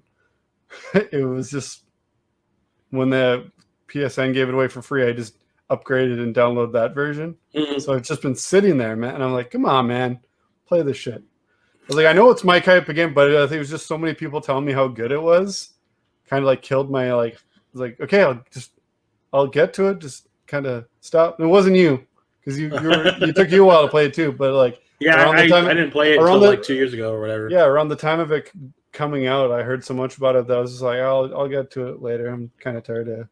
I'm burnt out on hearing about it. So it's the first game I remember playing where it's my first time ever playing it, and I feel like I've played it before. It's got a lot of familiar, mechanics and stuff. Yeah. But I felt like I didn't get any of the story spoiled or anything like that. A lot of that was still good. But I was just like, yeah, I feel like I've already done this. I feel like this is my second playthrough. It has a lot of the open world game tropes going on in it. Yeah, but not. But I thought they were well made. At the same time, it's a manageable amount of stuff. It's not like oh my god, how much more do you it doesn't force you to do a bunch of this stuff. Some games are like, oh, you got to do a couple of the races to pass time until I get a hold of you again. You're like, Cyberpunk did a couple of those. I don't want to. I just want to do this. Yeah. So it's all optional, and I like that. I like when a game respects your time. So I like the for an open world game. Yeah, how big it was. Nothing felt like a chore. It was all stuff I want to do this. It's not just ugh, I guess I'll do this. And the progression of everything, the difficulty progression was really well paced too. Yeah, everything kind of leveled to you in perfect way. It wasn't ridiculous. So yeah, big recommends on that. What did I do after that? After that, I played my Backlog Roulette game from last episode, Fatal Frame. Yeah. Yeah. Take those pictures, boy, you creeper. You ghost creeper. Yeah. What you want? Ghostbusters, what you want? Yeah, it was it was really cool. I'm glad I finally gave it a I collected them all within a month because I was like, hey, I'm playing the series. And then when I finally got them all, they've been sitting there. They've been on the roulette since the beginning. So I think I have 2 and 3. I don't have 1. I only got it I think it was a few months before the pandemic. So it's only been a year and a half. So it's not like I'd be like, oh, I bought these when they were new. Yeah. But my copy of the first one was actually sealed, so I had to open it to play it. Oh. So you probably made a bank on that. Whatever. So that'll make Captain Algebra proud. You broke the seal, bruh. Yeah. No. But happy to finally play it. It was a lot of fun. I'm gonna jump into the second and third one soon. I want to kind of clear them before the new one comes out on the PS4. So nice. Well, not new one. We finally get the one from the Wii U. Yeah. We finally get the Wii U one. I would have really liked to try that on the Wii U though. I almost imported. That would have been cool using the gamepad as the camera. Yeah, it would have been an AR thing, an augmented reality type. That would. I don't know. We'll see how they do it. Maybe they'll add a VR part. We can do it with the VR. That'd be cool. Then I normally like I said when I tweeted about it, I probably wouldn't have even counted this as a beat when I beat the game in New Game Plus. Mm-hmm. But my son Saren and I, he's been bugging me. He was bugging me off and on for a couple weeks. Hey, can I play the Miles Spider-Man game? So he's been wanting to play because he loves Into the Spider-Verse. He loves Spider-Man in general. But when I was playing Spider-Man Miles Morales, they played it a few times, and he's just been bugging me Dad, can I play the Miles game? And I'm like, yeah, but my PS4 has been mostly in my backpack. The majority of the PS4 playing I've been doing has been at work. So I was like, yeah, I'll set it up, then I'll have to install it. And I'm like, but by the time I would installed it the day I did, he was already onto something else and didn't do shit. So when we did play it, he's actually pretty good at it. So we would play it together. He'd swing to where it was. He'd start the fights, fight everyone until like he was almost dead, and then I'd be like, all right, let Dad take over, and then I'd whoop him back into shape, keep him alive, finish the fight. Or if there was like a a recon thing you had to do, or just something that was just something I knew he wouldn't even understand what the hell he was supposed to do. We did it, so we just basically like couch co-oped the game all the way through again. So that was really Nice. cool, and I ended up getting the platinum on that. So I was super into it. So that was cool. I was like, I think I remember I think we talked about it on here, how I was just like pissed off. Like, come on, I platinumed the first one, and I would have done it this one too, but there's some stuff that's locked behind playing New Game Plus and then beating New Game Plus. So I was like, I'm not beating the game again right after I beat it.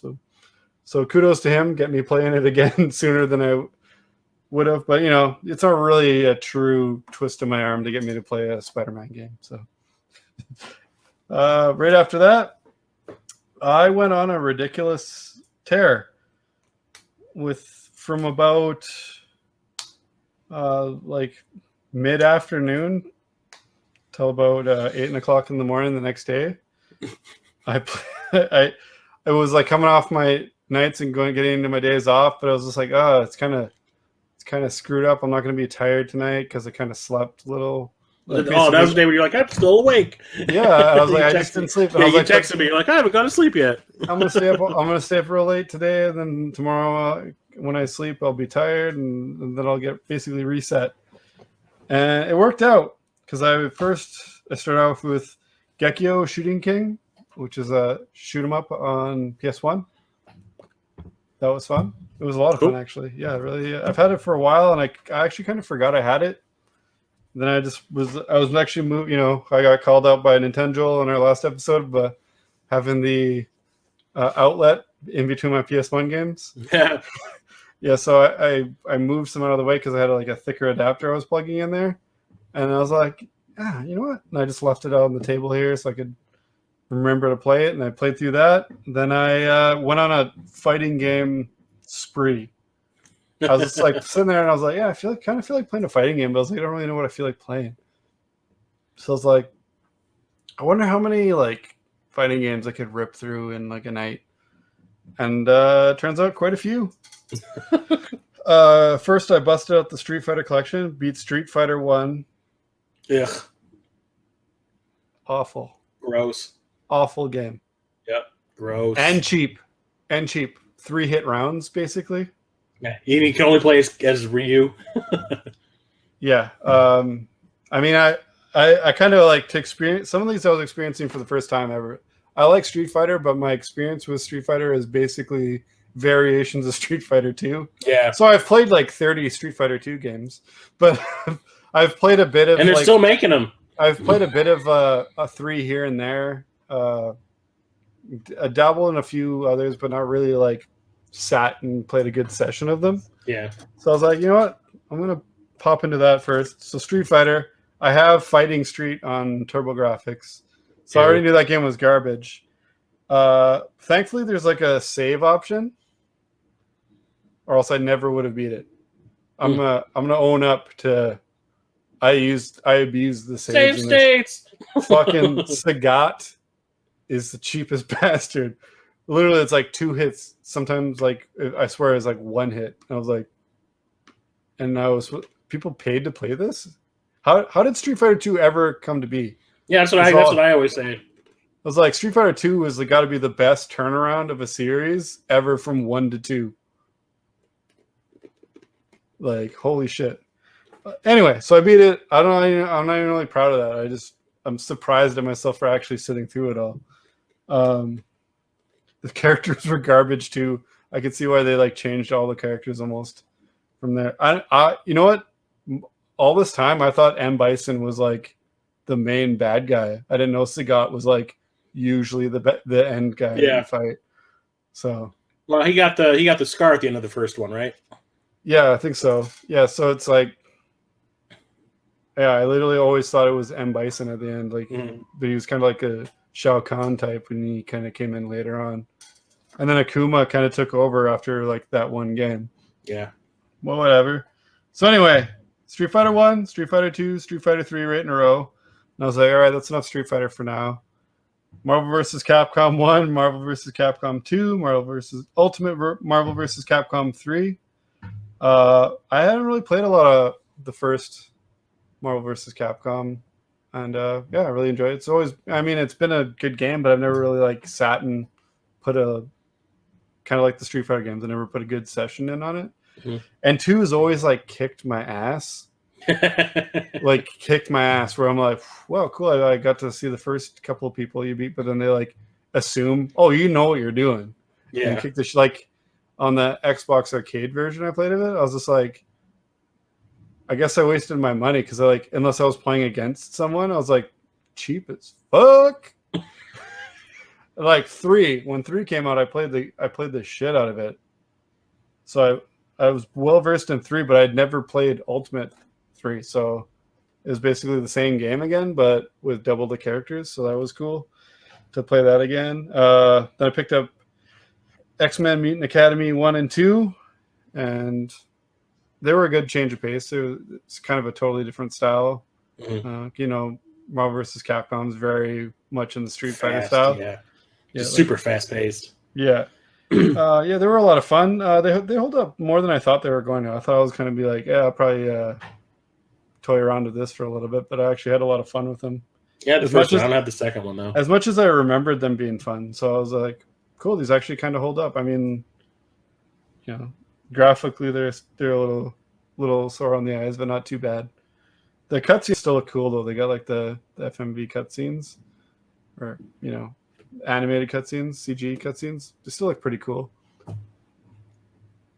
Not as impressive as they once were. I remember like when I was playing X-Men Legends, mm-hmm. The FMV or the CG videos in that, I remember being like, holy shit, this is the future. And now if I saw a clip of one of them and I was like, yeah. I'm glad only my wife heard me say that. Now I know. Now there's going to be like 5 people who know when everyone watches this episode. But yeah, it was cool to revisit those. I'd never played the second one. I didn't even know there was a second one until you brought it up. I had a disc only version of the first one for a while that my buddy gave me a long time ago. I've got a sealed copy of it I got from the first MGC I went to, and 2 I picked up last time I was in Minneapolis, I believe. Then I went back to Street Fighter, and I'm glad I did because I don't think I can play other Street Fighter games now. Maybe like newer ones going forward, but I don't think I can go back to 2 because I played all 3 of the Alpha games in a row. Mm-hmm. And those are Street Fighter to me now. Yeah, those are awesome. Like I loved 2 and its variations, like they turbo speeds it up, so like that was the main egregious thing to go back to because I went to play the World Warrior after playing the Alpha games. I'm like, holy shit, it's like I'm playing with one of those old turbo controllers that just pauses and unpauses your game real fast because it just felt like, Jesus, move, man. Like, so if I'm hankering for turbo hyper fighting, if I'm hankering for some Street Fighter, it's probably going to be the Alpha games because those were magnificent. 3 played good, but the sound design, I just don't like the characters. The sound design, everyone sounds wimp, like not how they did. Hadouken. You're like, is this a prequel? He sounds like a little kid compared to Hadouken. And then like no memorable music, and then all the characters are ugly as shit. And I played all 3 variations of them. I'm getting a little bit ahead of myself, but yeah, I played through the Alpha games. Then I played this game called Aquajack. I have that. Oh, you do have it? I think so. Is it Aquapazza? No, Aquajack. It's basically I think I'm thinking of Aquapazza. Okay, because it's basically like a hovercraft combat arcade game, and it's hilariously short. I think it was like 15 minutes long. It was short for an arcade game. I just randomly, I wonder what's on the arcade stick to play. It's like I'm always discovering a game every time I turn that thing on. And I played it, and it kind of like you go all directions, and it's just mayhem the entire time. But the levels are really short. Well, the game is really short. Like I said, like 15 minutes, I think 15, 20 being generous to beat that game. It was cool, but holy shit, did it not last. So you could probably, I don't think I even, if I died, it was maybe like once or twice. Like I don't think I would have even used up a whole quarter. So if you're on a budget and you're at the arcade, look up Aquajack. I got this game for you.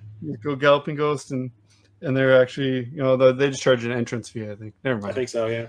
I was just trying to think of somewhere that had a ridiculous amount of arcade machines. But yeah, so that was okay. Then I went for a game. I remember it being a lot better than it was when I played the remaster of Vanquish. And I played a bit of this on the 360, but I never finished it. Same. And yeah, I remember it being just awesome. And I just remember it was a platinum game, so like it's you know it's kind of nutty. Yeah, it's nutty, and it's like gruff voices competition. All right, guys, let's get in the bear. Everyone sounds like Nick Nolte. It just everyone, yeah, like it sounded like very forced, trying to be tough, gritty voices. Like I'm like, yeah, you can have a gravelly voice just naturally, but it just sounded like they were trying too hard. Yeah. The fake machismo in it really bugged me this time playing it. The action was pretty cool. It wasn't really a hard game, but then there was just some randomly cheap parts where you're like, wow, I got like one-shotted. I don't know what the fuck was that. Yeah. So like overall, like I think all my deaths, like, you know, you could be like, oh, that was stupid. I was out in the open. There was like part where I was like, I don't even know how he died. I just died out of nowhere. It's just and one thing that it really could have benefited from is you never upgrade anything. You pick up upgrades for your guns, but your suit, you never upgrade it whatsoever. And if you do, holy shit, I should have done it because I never saw anything like level up or anything. Yeah, so like your suit overcharges when you use it for certain things because you can use it for like the slow-mo, the sliding, and the sliding. But the most egregious is when you hit something, it like just as soon as you melee something, it like your suit overheats. So you got like, I don't know, I'm sure it's only like 5 or 6 seconds, but it feels like 10 minutes before it. So if someone's like runs out of somewhere and it's like really close to you, you're like, shit. Boom. Yeah, boom. And like there's like a laser cannon that I was using for like my main weapon for most because it is the only thing that used suit power rather than ammo. Mm-hmm. So I was like, oh, I can always rely on this as long as I'm careful. So if I'd melee someone, I'd have that gun in my hand and I'd be like, oh shit. And then by the time I'd switch to like a gun with ammo, I'd be like, God damn it. So there was a couple of, it wasn't a lot, but there was a couple of dumb deaths that I guess were kind of my fault. Yeah. But yeah. That was one of the games I rented from the local library and I played it for like a couple of days. Yeah, it was pretty fun. Like overall, it's really cool. Like the bosses are cool, but yeah, like it really could have benefited from suit upgrades or like something to make the overheating not so egregious at certain parts. But yeah, it is what it is. Overall, it was pretty cool. Then, as I said, I beat Street Fighter 3, Second Impact, Third Strike. The character, I swear they got uglier. Like they brought in new characters in each one, and the third one, it was like the first half of the game, I felt like I was just playing against dead dudes. Like anime Solomon Grundy and shit. And I was like, what the fuck is this? Was it Charlie? Is Charlie in that one? I don't know. I don't remember. They're not memorable. I just remember the characters not being very memorable in that one. Not memorable, not cool in general. Like, I don't know. I remembered a couple, like, oh, that's him from the last game. Like, I just remember like the animation being like awesome in it. Yeah. But like, everything else was just kind of like, eh. And yeah, like the way everything moves, like I said, plays great. Mm-hmm. But like I'm like, I wouldn't want to play as any of these characters that I don't know. And basically there's only like, I don't know, between all three of the games, there's maybe like 6 that are in other games. It felt like anyway. If they were really obscure characters from other Street Fighters that I haven't played yet. But yeah, I was just kind of on those, especially like I should have played Alpha. If I'd known how good I was gonna like Alpha, I would have played all those last. But it like killed me even playing the other games in the collection. I was just like, I'm good. Speaking of being surprised though, holy shit. last night at work, I beat Call of Duty World War II. And I told you. I'm not a big Call of Duty fan. Like, I play the campaign and I get over it. I've said that a bunch of times.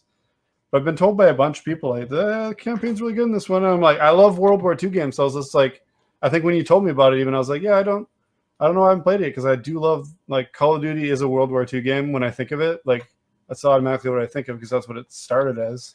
The first 3 games were World War II. But yeah, like my brother, like I got it on Xbox, and then my brother borrowed it and beat it and told me it was good, and I got it back, and I was like, yeah, I'll check it out, and then never.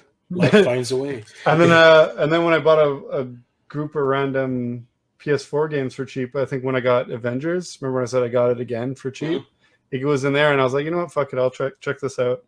And holy shit, it's not breaking the mold any on Call of Duty gameplay. Like, a lot of stuff was very same story. But the story was so good, and the settings Isn't that were good. ending And such holy a shit, fucking gut punch? yeah. I was like, wow, I actually kind of care about these army guys. Like, That one thing that happens to that one guy, I was just like, oh my fucking God. Yeah, and like, it's beautiful, beautiful. The animation's great. Yeah. Holy shit, their faces are so well animated. Yeah, I was like, man, I wish we could get more of these because and that's like, it's the most I've enjoyed a Call of Duty game in a long time. And like, I don't play all of them. I have every one of them, but I'll like skip a few years and I'll just run and be like, I feel like shooting some guys. Whatever, Call of Duty. And then like, yeah, like, you need an army shooter. I'm like, I know those are quality, but I'm just, with how fast I get over them, I just don't really think of them as a go-to. I honestly think that World War II was the last one that I played. I'm all over the place. I think this is probably the newest one I've played too. I mean, I played it like right when it came out because I bought it pretty soon after it came out. And I think that was the last one that I played because the one after that was it Black Ops 4? Yeah. And I refused to buy that one because there was no campaign. Yeah, I wouldn't have had that one. That would have been the only one I don't have because it doesn't have campaign. Yeah, and I still haven't bought the neighbor kid gave it to me. Yeah, I still haven't bought the remake of Modern Warfare. And the newest one was what? Call of Duty Black Ops? Cold War. Cold War Black Ops, yeah. Or Black Ops Cold War. I still haven't bought that. I don't want a physical of that, but it's like, I can download it anytime. But like, my Call of Duty rule, I don't pay more than $10 for a Call of Duty game. And I usually have it by the time the next one comes out. Yeah. I had the opportunity to get Cold War when Target had that buy two, get one free sale about a month ago or 2 months ago. Yeah. But I was like, I think I'd rather just get it for the PS5 when that comes out. Because by the time I get my PS5, it'll be discounted big time. So yeah, I've heard, besides Warzone, I've heard nothing really good about it. I heard it's just jank as fuck. And I think it might be fixed now. Mm-hmm. So maybe I'll check it out. But yeah, coming off the back of that, I might check it out because I didn't really enjoy Modern Warfare remake. And last time I did something like this, I really enjoyed the campaign of Advanced Warfare just because it was so different. Yeah. And you get to kill Kevin Spacey. And so I was just like, man, maybe I've been missing out. I liked Infinite Warfare because it had like vehicle stuff, like spaceship battles and stuff. Yeah, like that was one I was thinking. It was between Cold War and that because I hadn't played that one either. But when I finished Advanced Warfare, I was like, maybe I've been missing out. I do enjoy the campaigns on these. And I played Ghosts, and I was like, I'm good for a few years. I like Ghosts. Ghosts was fun. I couldn't really get into it. I don't know.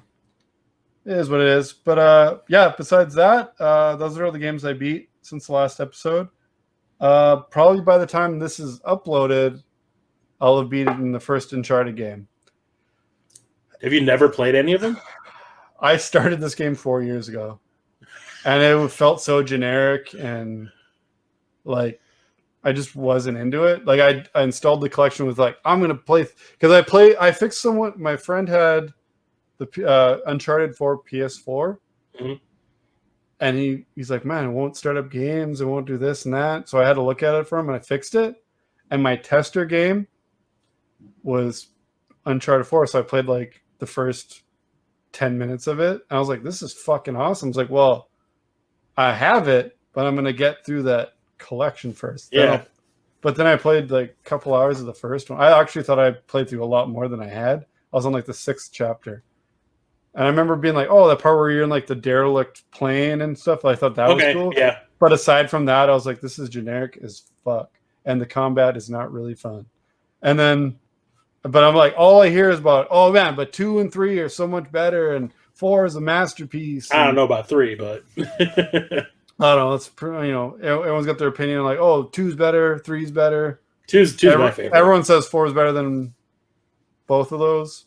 But yeah, I mean, they've got, I remember all the awards they were getting at the time they came out. And I've had them all for PS3. I had the collection since I got a PS4 pretty much. I think it came with from the guy I bought it from. And I was just like, yeah, I just dropped it. And like when they came out, I remember I was like, oh, I'll check this out. It's like their new hot game they're talking about. Right before it came out, they had the demo. And I remember I didn't even finish the demo because I was like, oh, so it's like Tomb Raider with a guy. So Indiana Jones? Why don't they just make an Indiana Jones game? And I just turned it off. But then I just kept seeing all these cool things. Like this looks, yeah, the set pieces and these ones look cool. But aside from like towards the end now, it's getting the story's getting kind of cool. But I was just like, this story is so boring. I don't give a It's mostly an introduction to the characters. Yeah, it just felt like he was. It feels like such a, like we couldn't get the license to Indiana Jones, and I'm trying to get past that feeling. Like I'm like, everything about this is just like. You gotta understand. I played that when it first came out. I was given the first one as a gift, like right when it came out, and back then that was like amazing. Because there hadn't been any Tomb Raider games that kind of stole what Uncharted did at that point. Because that came out in like 2007 or 8, I want to say. Yeah, like I said, it was groundbreaking at the time it came out. I played it when the demo when it first came out. And I was just like, yeah, I'm not really in it. I wasn't really into it. But two is where it's at. Because 2 is where like the characters really. Yeah, so I'm gonna give it. Story. I'm gonna give it a go because like just kind of like the Assassin's Creed thing where like the first one I hated it, but then I played the second. I was like, all right, cool, they got it on track. But this wasn't Street Fighter 1 level. Like it's not shitty. I was just kind of the story was honestly just like I played through the majority of it last night.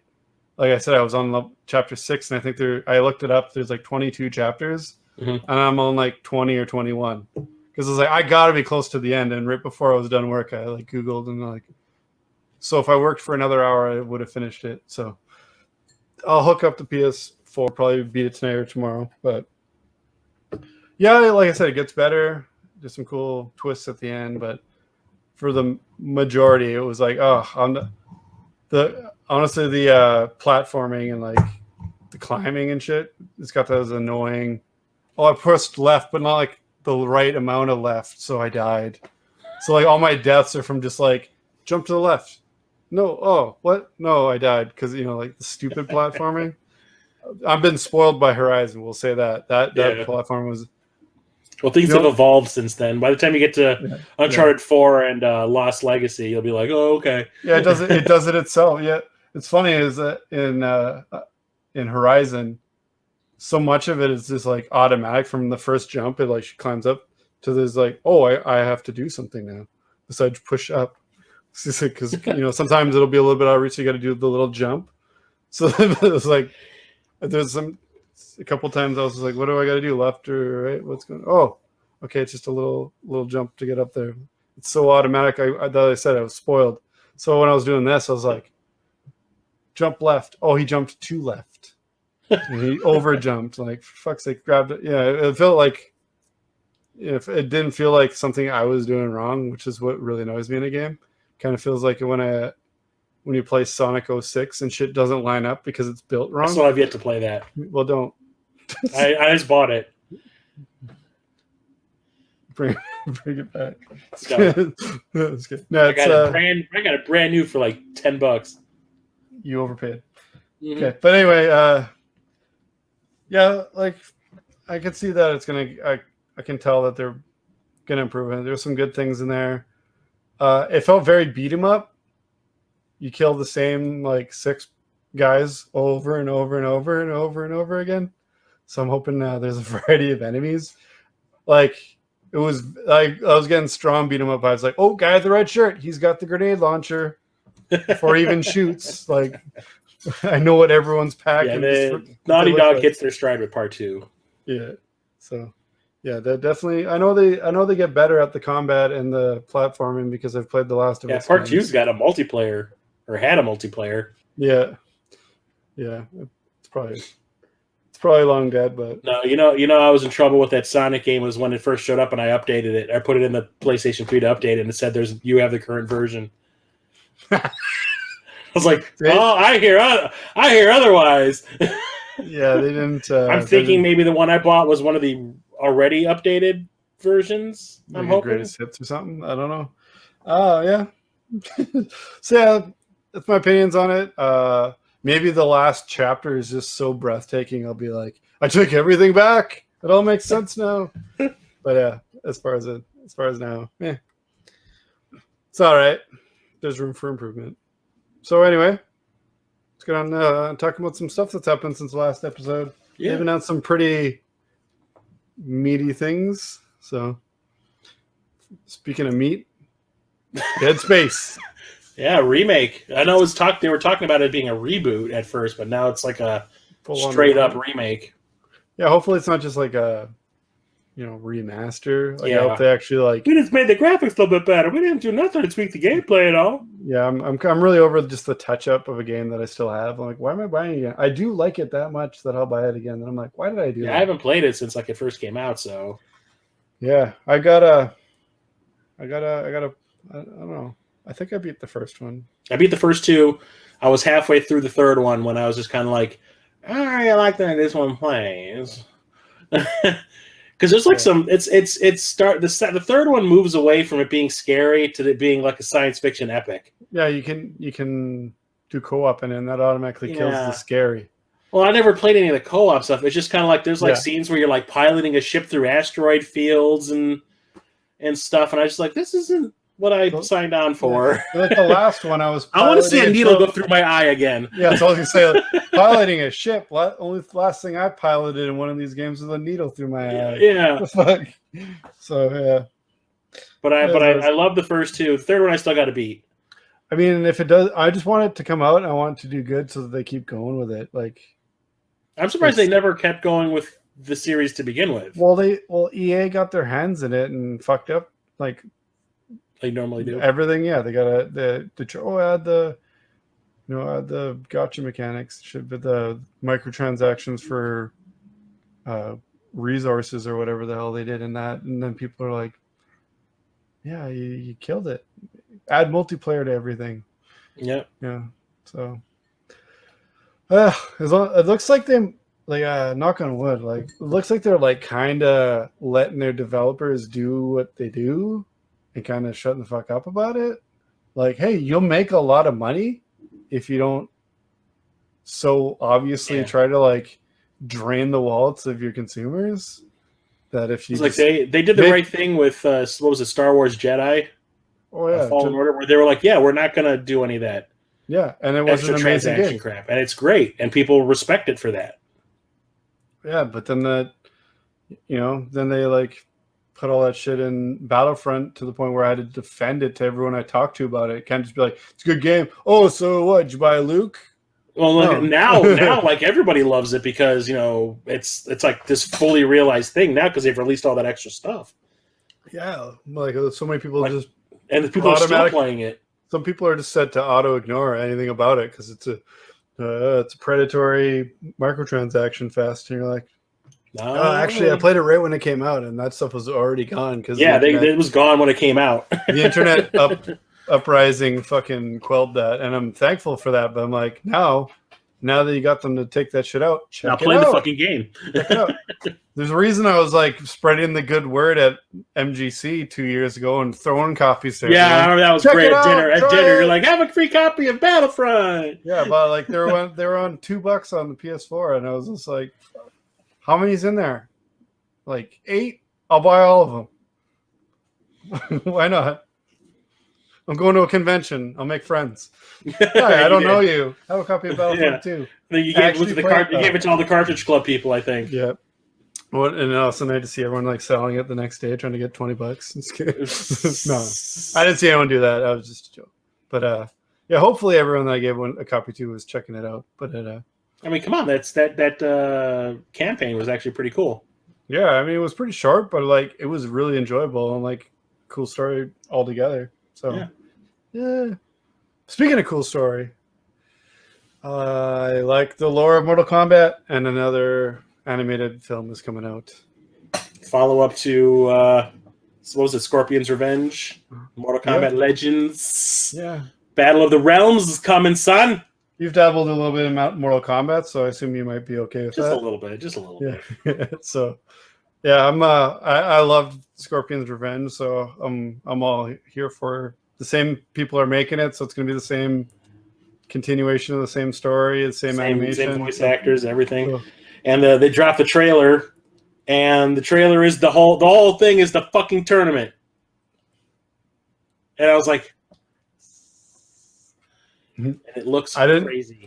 I gotta tell you, I didn't watch the trailer because I was like, I'll buy it. Well, I know. I was just kind of like, I need to see who they're bringing into it, because I'm just like, if they do what they did in Mortal Kombat 9, where it's like all the characters that were in 1, 2, and 3, I'm like, okay, cool.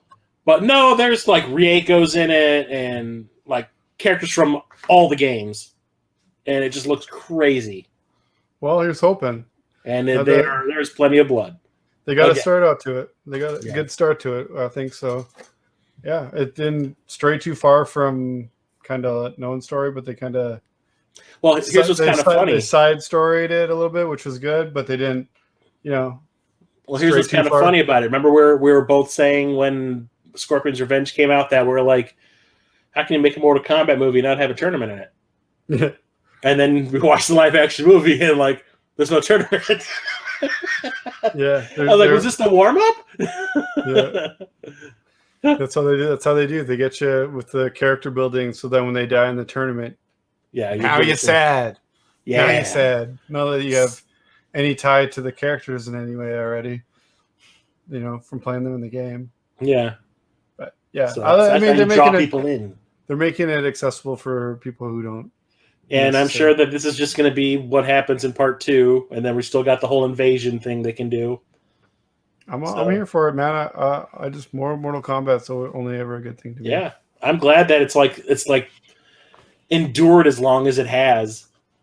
Yeah, it's just it's all the media stuff that they were trying to do with it back in the 90s. They're actually doing more of it today than they did back then. Yeah, it's it's better quality now too. They can do more. Oh yeah, this is a far cry from Defenders of the Realm. Yeah. I didn't want to say names, but that really shitty animated movie that came out at the same time as the original movie that came like direct to video. Yeah. Where there was like that one CGI fight with Goro in it that was like god awful. Yeah, I remember. That was tried to forget, but I can't. It's scarred in there.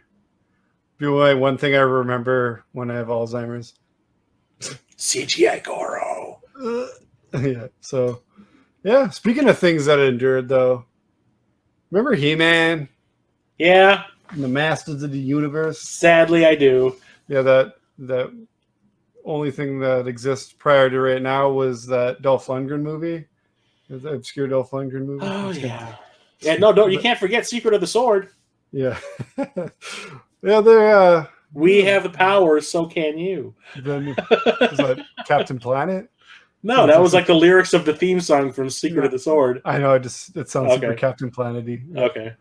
But yeah, that Revelations looked amazing. I'm not hard to believe Kevin Smith had something to do with it. Yeah, it's kind of weird. I'm hearing rumblings about that it's kind of inclusive, sleight of hand a little bit, where they're making it look like it's all about He-Man, but it's actually going to be Tila focused. I saw a spoiler. I'm not going to say it. I saw a spoiler. Well, don't tell me about. I didn't really look up anything, but I saw something. I didn't. Well, I did. I went to one of my movie sites, and it was the name of the article was this spoiler thing, and I was like, "Why would you do that?" Dick. Yeah, so I've heard something about. I mean, if it's a couple episodes, and she's trying to, because even from the trailer, I watched the first trailer and that's all I'm watching. Well, I just watched the new one that they released, and it doesn't spoil anything. But it shows, it basically shows all the characters that are going to be in it. And I was just like, wow, they really like went deep because like Stinkor looks like he has a big part. Of all the characters, the skunk guy. Well, where's Moss Man? From what I can gather from the first trailer, it looks like He-Man's in some kind of exile or he's gone away, and like all the, it's like it's becoming overrun and something's happening. It's all, all hope is lost. And I think probably Tila's going to like seek him out. I don't know, because the new trailer shows nothing but Adam and stuff like that. Yeah, that's what I mean. But like I said, I heard a little bit, but it might be misleading a little bit, like misrepresenting how much He-Man's actually in it. Mm-hmm. I mean, if it's a good story, I really don't care. I'm not. It's better than the '80s cartoon. Yeah, I like He-Man, but I'm not going to be mad if it's not exactly like what I grew up on, because I didn't honestly exactly was so great about it back in the day, though. That's what I watched. It was literally action figures, the show with some. It was more slapstick than anything. And a lot of the animation was just like repeated like over and over again. And... Yeah, like 60s Spider-Man. Yeah, but I'm not saying I didn't like it, but I wasn't like I was all about Ghostbusters, Ninja Turtles, and Transformers. And I think I was just I was born a little bit too late, maybe like a year or two. Yeah. So that wasn't on all the time.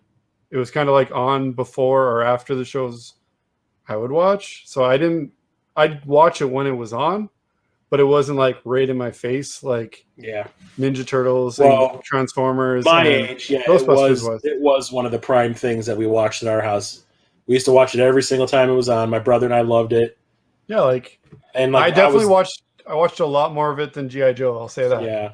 My brother watched all that G.I. Joe. Well, like I said, but Master Universe was like one of my things back in the day was like it was Transformers and it was He-Man.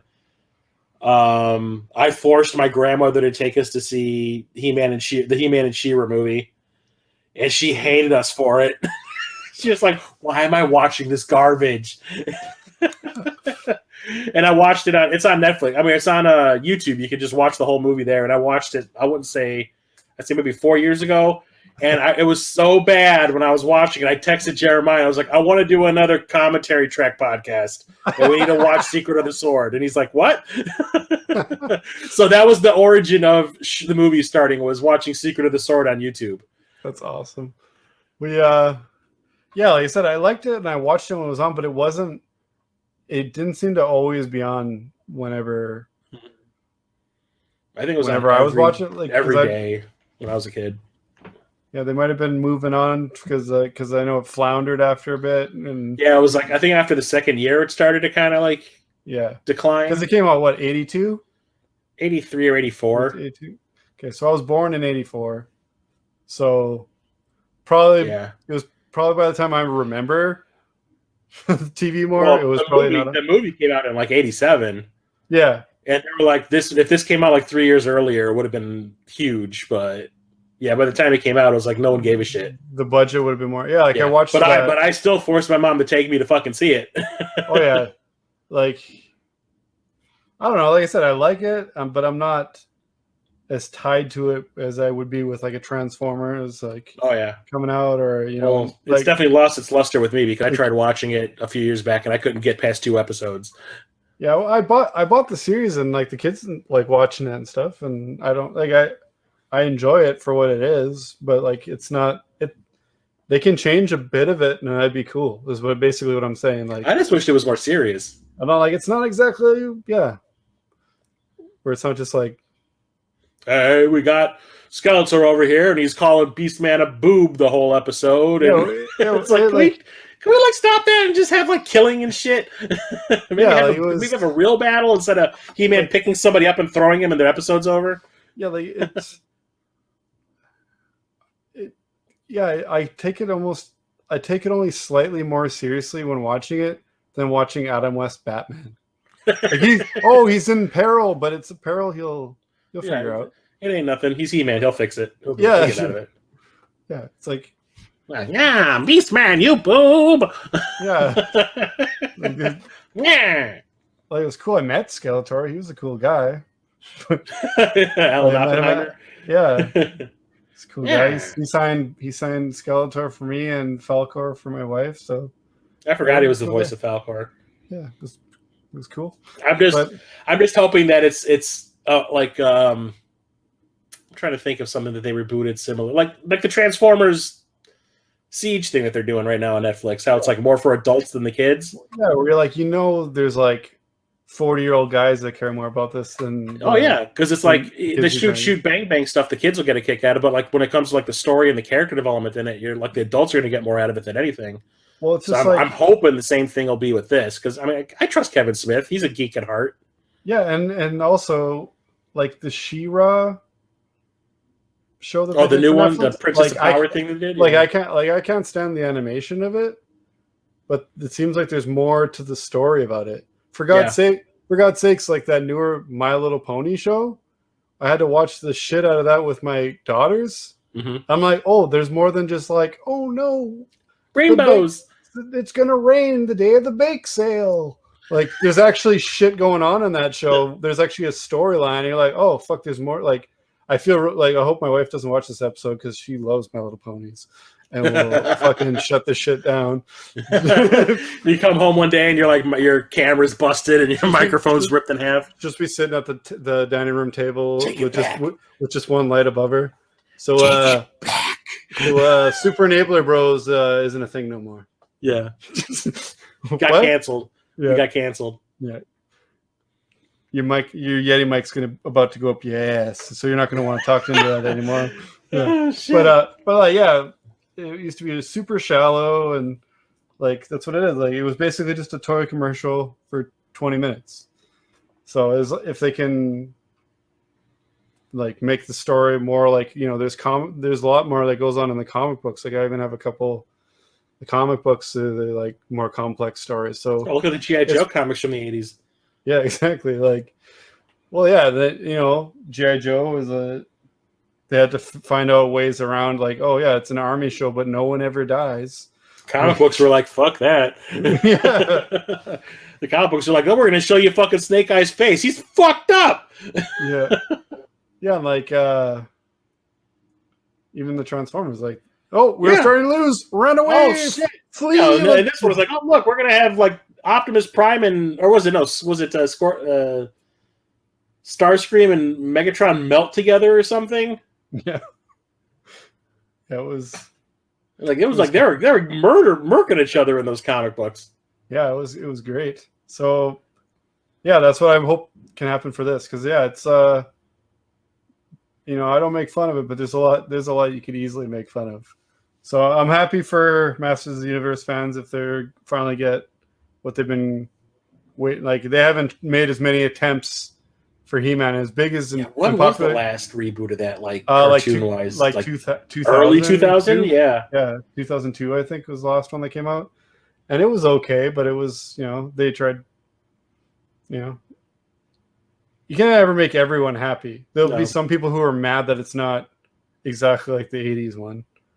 You're like, how could it be? How could you not call Beastman a boob? Yeah. You twit? What twit? You boob. Yeah. So yeah, I'm hoping it's as cool as it looks in the first trailer, and the talk about it kind of showing us one thing and giving us another. It isn't true. Mm-hmm. But what we definitely don't need. Or do we? Or do we? I don't know. What side are you on? About I'm on the side of if it happens that I'm okay with it. Encino Man 2. Yeah. They're trying to make it a thing. Yeah, Sean Astin and Pauly Shore have gone to the people at Disney Plus and have asked them to consider making a Disney Plus movie of Encino Man 2. And they actually have Brendan Fraser on board if it happens. I mean, to be fair, Pauly Shore would be up for rebooting just about anything he did. Yeah. We do something about everything. Just everything. Can we do in the Army now? In the Army again? Yeah, back in the army. Yeah. Stuck on this one time. So yeah, Best line of that whole movie. I gotta agree with you there. But yeah, I don't know. I liked the first one. I actually watched it recently. I don't know, maybe within the last year. Maybe I when haven't seen it in a while, but maybe I saw it on Disney Plus. Is it? Is it on Disney Plus? I don't know. Yeah, I know I saw it so somewhere, and we ended up just watching it. So it was either that or Netflix. Probably. I remember Pauly Shore annoying the hell out of me on MTV. And I remember the last thing I had seen Sean Astin in was Toy Soldiers, and I hated that movie. So, like, when it came out in theaters, I was just kind of like, whatever. Yeah. No. And then when it came at home video, my parents were like, we'll rent whatever's new. They didn't care what it was. So they rented it, and they brought it home, and I was just like, oh, God. So did you guys just have like a weekly like rent thing? Every Tuesday was like new movie day at the video stores. And my mom and dad, especially my dad, knew like there was a record store that called Rockin' Records that was by us they rented movies too. They rented VHS tapes. And my dad and my mom knew the guy that ran the place. So like if they were to say, can you hold the new movies for us? Well, we were going to rent them. They would do it. And then there was also a video store right around the corner from our place that we would go to all the time. And my mom was friends with the owner of that. So, like, we would always get the new movies on Tuesday, whatever it was. My mom and dad would rent every single one of them, and they'd record them. And then they'd watch them later. So, I remember we rented Encino Man, and I was like, why? My dad made a copy of it. And then, like, one day, I think I was just really, really bored on the weekend. I didn't have to work because I was working at Kmart at that point. And I put it on, and I was fucking crying. I was laughing so hard. And then I ended up becoming like the spokesperson for Encino Man to all my friends. Like my friend Charlie hated Pauly Shore as much as me. And I was like, don't worry about that. Just watch the movie. You're going to love it. And he watched it. He's like, holy shit. He's like, that was hilarious. You became an Encino stan? Yeah. And like all my friends, I ended up convincing like all my friends to watch it. And everybody liked it. So then that from that point on, anytime a new Pauly Shore movie would come out in theaters, we'd all go see it. Well. So, and it became like one of the most quoted movies amongst my friends was Encino Man. Yeah, probably. I can see that. Yeah. Like, where's the Jews? Every time we go to the fucking 7-Eleven, where's the Jews? Basically, Pauly Shore movies were like the ultimate quote movies besides like Schwarzenegger movies. Yeah. Or up until like Billy Madison came out. I think Billy Madison came out and it just killed Pauly Shore's popularity right there. That was the only line I remember from... I was like, we got Adam Sandler now. We don't need... Only movie I remember from an Adam Sandler movie, the only line I remember is clowns are funny. I just remember Happy Gilmore and Billy Madison, everyone just making quotes to death. Yeah. So you're like, oh, I don't need to I don't need to watch that again because now I've been hearing about it. But yeah. But we'll I would not be opposed if they actually did make like a. I mean, it doesn't really need a huge budget. I mean, I would say like $10 million would probably be enough. How much does clay cost? Just smear everybody with it. Yeah. I think the thing that'd be the most expensive part of making that movie would be the licensing of the music and the cast. Yeah. Like I'm sure Brendan Fraser and everyone would be like, yeah, whatever. we'll take a cut of the back end if you like. Well, you don't have to pay us up front very much. Yeah, sort of thing. But like, I'd be happy to see it. I'd watch it if they did it. I mean, I don't expect it to happen. I don't think it will. We'll see. But because they're trying to get Twitter support doesn't mean it's actually. It's not going to be the next Sharknado. I'll tell you that. But the thing that makes me laugh is the article that I read. Not Pauly Shore. Sean Astin said that what he thinks the movie should be about is like the love story between Link, Brendan Fraser, and then his cave girlfriend that he thaws out at the end of the first movie. Yeah. And like he wants to get like all the original people back. And I was like, didn't Sandra Hess, who played Sonya Blade in Mortal Kombat Annihilation, play the cave girl? Yeah, she did.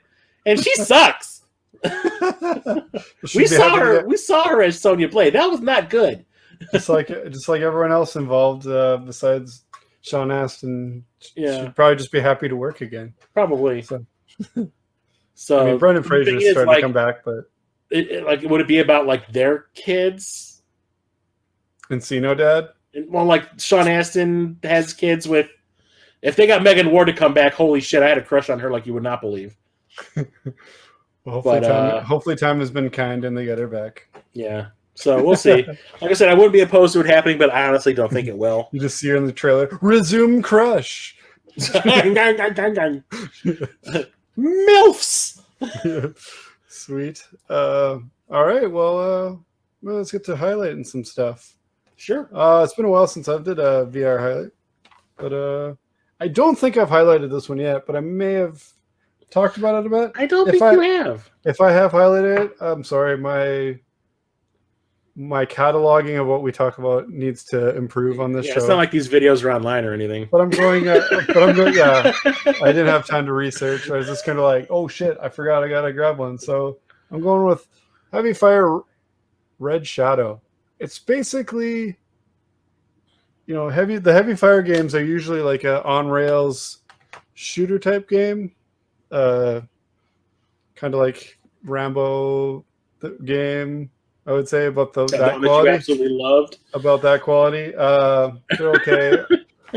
But this one is actually like more of like a stationary gunner thing, and you're basically stopping waves. It's nothing crazy, amazingly great, but it's actually a lot of fun for what it is. Like Operation Warcade. Yeah. Let's say I was actually going to compare it to that. Operation Warcade was kind of like Operation Wolf, where it scrolls left to right. You basically just have to survive waves of like onslaught. You basically like they're storming the beaches. They come from all directions. It's really you're really utilizing the VAR part of it. So I don't know. I really enjoyed it, and it's so cheap. I got it for I think like $6, and I was like, ooh. So I'm probably gonna want this $6 back, and then I actually played through it, and it was pretty decent. I'd say it's my favorite of the Heavy Fire games that I've played. So how many of them are there? There's a lot. Yeah, I think I've played 2 of them, and there was like they're fine. I guess they're back from like the PS3 era, aren't they? Yeah, PS3, 360. I think there might even be a couple on the Wii. I think the PS3 ones were like upgrades of the Wii one when the Move came out. So, not too bad. I thought it was pretty fun. Yeah, if you can get it for as cheap as I did, go for it. Yeah. Now it's time for the movie highlight. Dude, now, come on.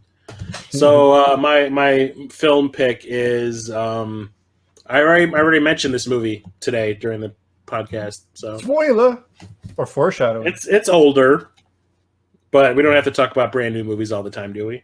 No, it's about any movies. I'm talking about Oblivion. Sweet.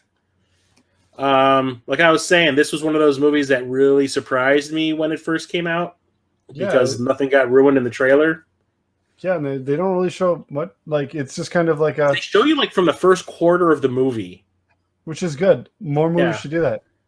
If you don't have an interesting story, don't make a trailer. I was just glad that they didn't like every movie was like ruining everything every time. For a while there, it was really bad. Yeah, and it was like around the time of this too. It was around the time that this came out. And also, like, don't even go see a comedy movie in the theater because all the funny parts are in the trailer. Yeah, so then when you watch it, it's just an hour and a half of no laughs, and the funniest joke from the whole trailer isn't even actually in the movie. It's the last thing that happens in the trailer. Usually, is the funniest line in the movie. Yeah, and then you're just like, so that was fun.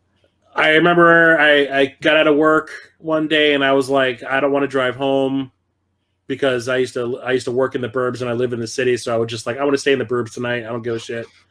And I was like, I'm gonna go see a movie, and this had just opened, so I was like, I'll go see it on the IMAX. Whatever. I like Tom Cruise movies. Whatever. We'll go see it. It looked kind of cool. The guy who directed this directed Tron Legacy, and Tron Legacy is one of my favorite movies, so I'll give it a shot. And I just remember it blew me away. I was just like into it the whole time. It's Tron. I don't know. It's not ringing a bell. What? I believe we've discussed this Tron before. Yeah, it just like blew my mind. Like, yeah, it was. The story is like a mystery. It keeps you guessing the whole time. Like I said, they didn't ruin anything. So when the twists do start popping up, you're like, hey, now what? Just the aesthetic of it, honestly. That's awesome. I don't talk about movie aesthetics very much, or even use the word that much. But just the aesthetic of it just felt so cool. Yeah. In general, like it was it was like a post-apocalyptic light, I would say. Like it was like wasn't- post-apocalyptic, but it was like everybody. It was almost like they recovered.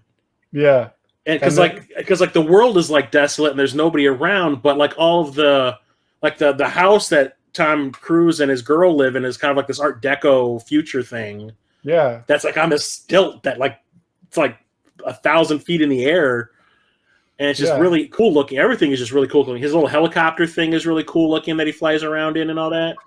yeah.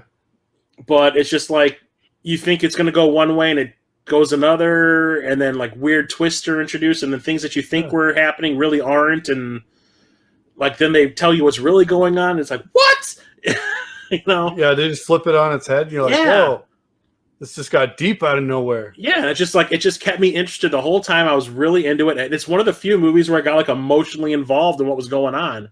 And I honestly, like, I never hear anyone talk about it. So when you mentioned it, I was like, yes. I absolutely loved it. Like I said, I saw Yeah. it twice, like within the space of a week in the I theater. remember like when there was copies of it at Walmart when I worked there, I'd be like, dude, check this one out. And people Yeah. would buy it and be like, I don't know. Like whenever I'd be covering electronics, I ran that electronics when I was in there. I didn't just cover in there. I was selling consoles and games that people weren't even there to get. And then just being like, check that movie out. I wish I was getting commission. That was my closest to my dream job, you know, to be a highly paid video store guy. That's basically what I used to do that. yeah, like that. Like I've said before, the best job my wife ever had was managing our movie gallery when we had it, because I got to be part of that. Going, oh, it's going to take us all night to do inventory. What are you inventorying? Games? Be right there. Hour and a half. But yeah, like I love the actors in it. The acting is like great across the board in it. The special effects are great. I love the music in the movie. Actually, yeah. It's the action. When there is action, it's great. Like I said, it has like this really like emotional story. Yeah, I got to revisit it again. It's been a while, but I love it. And on I think I own 4K, on 4K, it looks absolutely fantastic. I Like believe every it. little detail is visible. It's great. I'm pretty sure I own it. So I'm gonna go look see if I own it. If not, I'll find it to stream or something. I might actually watch it tonight. I might watch it not on my television, but the one in my bedroom. Yeah, do the. Yeah, I'm gonna do that other movie, the Chris Pratt movie. Oh, Tomorrow War. Yeah, But I highly recommend if you haven't seen it already, go check it out. If second you that. have seen it already, watch it again. I second that. Definitely. It watch is a before. fantastic movie. I absolutely love the song that they play over the end credits. And I gotta say, I got a special appreciation for minimalistic sci-fi type movies. Well, this With I don't like- consider with like- sci-fi. This I actually with- considered science fiction. That's what sci-fi You know, is, man. Huh? That's what sci-fi is, man. I know. I always say sci-fi. Okay, here's my thing. I always say sci-fi is Like- Independence Day. For like the actiony. Yeah, science like where fiction it's not movies? about the science, but then you'd I look get at it. something like 2001 is like science fiction because it's Okay. actually like talking about Yeah, I get you now. themes and stuff, you know. So Yeah, I always consider this one more science fiction than sci-fi. Yeah, like I was saying, like I got a special appreciation for like the kind of like desolate feeling, like minimalist, like one. It's like 3/4 of the movie is just one guy, that kind of shit. Like, did you ever see Moon? Oh yeah, With, yeah. what's his name? I can't remember right now. Justin Hammer from Iron Man 2. Yeah, I wanted to say Dax Shepard, but that's not Dax Shepard. No, I know what you're talking about. I know his name. His name's like that though. It's on the tip of my tongue, but shit. yeah, but that movie, like, I really appreciated that too, and like 90% of that movie is Well, just it kept just him. the mystery to it is interesting. Like, it's like, what is really going on here? Because you can tell there's something off. You know. So yeah, just like movies like that, I really, when there's not even a lot of talking, but it's just interesting enough that you're like paying attention. Mhm. Like when they can pull that off, it's Well, like a lot another of cool thing about it is the world building, and it is great too. Like the whole history of like what happened after this alien invasion apocalypse thing that happened and all that. Yeah, But it's like all the major what's it called? Like monuments and stuff are still around. They're just like kind of like grown over with flora and yeah, like it's stuff like that. Yeah, It's really not like just- destroyed so it's much just- as it is just like overgrown with nature. it's just straight up abandoned, and most people just don't care about it. They don't care Yeah. to rediscover any of it. So It's just everything about it was really well thought out and interesting. check it out, even if you don't like Tom Cruise. So yeah.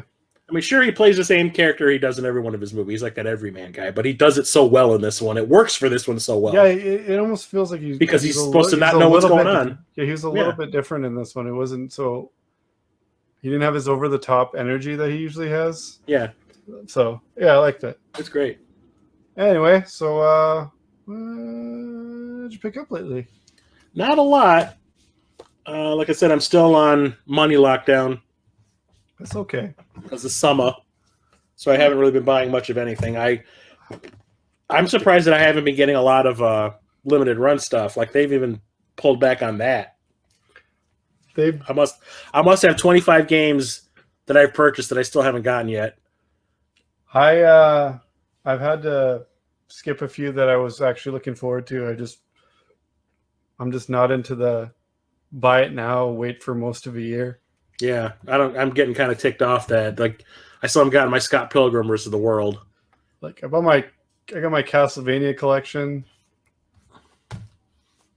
and yeah, that was a big one. I'm definitely more choosy than I would be with like ordering a game off Amazon, because I like that pretty close to immediate gratification of spending my money. Not like it feels more like an investment. It feels like I'm backing a Kickstarter. Yeah, a little bit. So. It's starting to get ridiculous. I've stopped really, like, I used to like go there every week to see what was coming out.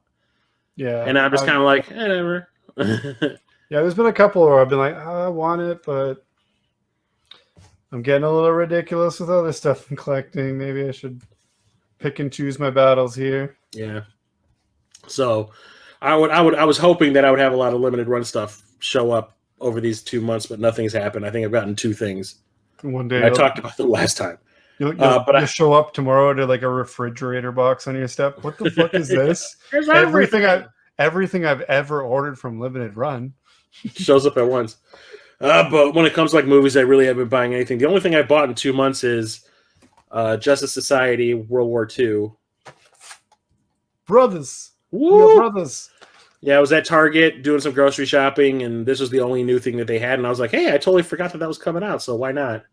Still haven't watched it. It's still sealed. I just remember being like, yeah, I can't buy that even if Walmart gets it. I'll just be like, I see you. Peekaboo. So I couldn't tell you if it's good, but I'm assuming it's very Wonder Woman-centric since she's front and center on the cover. She's the coolest one there. I mean, Flash is pretty cool. Who gives a shit about Hawkman? If I'm being honest. I'm more curious about who's playing who in this, because they always manage to get like some decent celebrities to play them in these movies. Yeah, Aquaman's on the back. Huh. But it's kind of cool that they've got. Okay, I need to watch this. I'll probably watch it tomorrow, because it's weird that they've got the 2 different Flashes on the cover. Yeah, it's World War II centric, so I assume that it's got to be some kind of time travel. I mean, yeah. Flash is all about the time travel shit sometimes. Yeah, another Flashpoint paradox thing. Yeah, but yeah, I'm definitely big time looking into it. And there's also, I like that they've been putting the shorts about like more unknown characters on each one. Yeah, this one's got Commandy. Yeah, Commandy, the last boy on Earth. Long Halloween has the Losers. So like the movie, The Losers. Yeah. Huh. Yeah, because that's their DC. I didn't realize they were a DC property. I thought they were like Malibu or something. Yeah. But when it comes to games, so I keep on talking about how I was going through like all my PlayStation 3 games and updating them and everything. Yeah. I also went on the marketplace and I was re-downloading all of the things that I had purchased from the marketplace that I couldn't have on my old hard drive. And I had downloaded all this stuff for PlayStation All-Stars for the PlayStation. Yeah, the Battle Royale one. Okay. For the PlayStation 3, which I do have. And then I realized I'd also bought everything for the PS Vita version. I think I bought the PS Vita. I think it's like cross-compatible. I think it. Yeah. Well, it was like because I would buy a character for the PS3, it would also give me the Vita version of the character. Yeah, that's what I mean. Like, if you download it, like I think if you'd bought it digitally for the PS3, Yeah. it probably would have gave you the Vita version too. So that was the They thing, seem was to do I'm that. downloading all these things, and I was like, why do I have like 2 of each character and 2 of each like extra stage on my hard drive? And I was like, oh, it's giving me the Vita version. So I figured I might as well get it so I can put all that on my Vita so I can play this on the go. Sweet. Yeah, there's a what's it?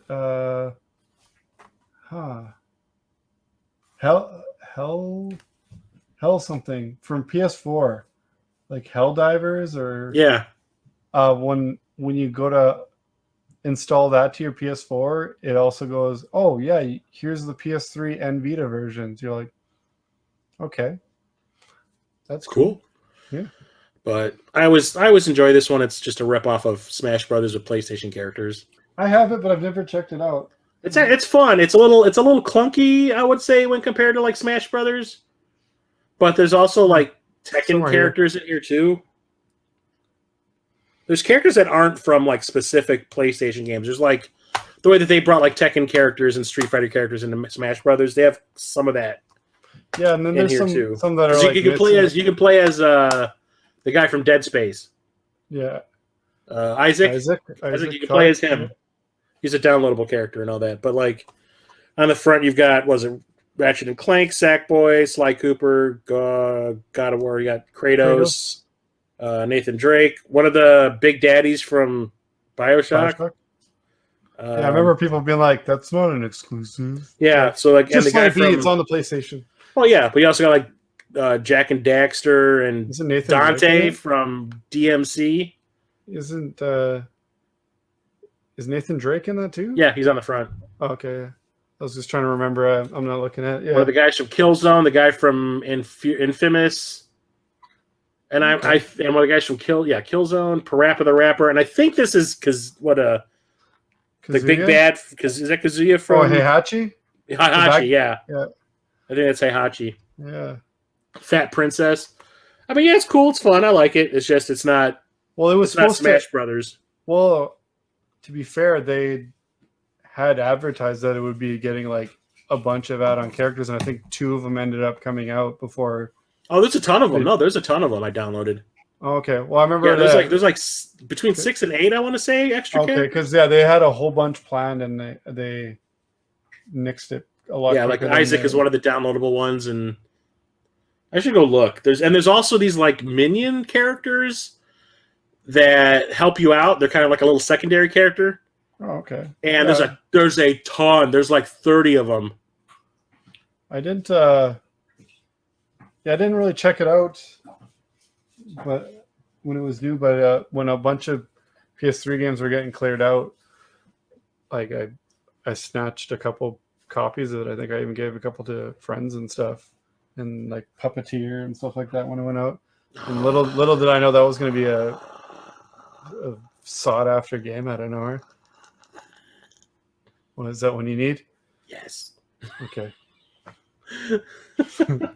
The moment I realized I wanted to buy it, because I was watching Zap Crystal stream it, I was like, "Oh, it's really fun." I don't want to pay $150 for it though. Yeah, so I was gonna say it's like 150 out of nowhere. I'm like, and then especially the fucking overseas version, which has the move support, is even more expensive. yeah, it's ridiculous. I don't get it. I don't get the way shit changes. Walmart couldn't get rid of it. They had like 20 copies of it. I remember when they cleared it, and I bought like 2 or 3 of it because it was like $3, whatever.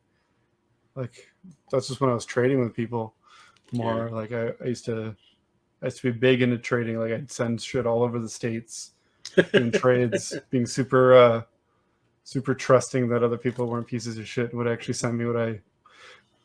That was the dangers of buying stuff over Facebook. Yeah. I was surprised I never got hosed by somebody. Yeah, so. I never got fucked over. It was always like, because a lot of those groups keep like a sheet of like who's a piece and doesn't get back to people, who flakes, who doesn't send shit, who's a scammer. So that was respect to groups that do that.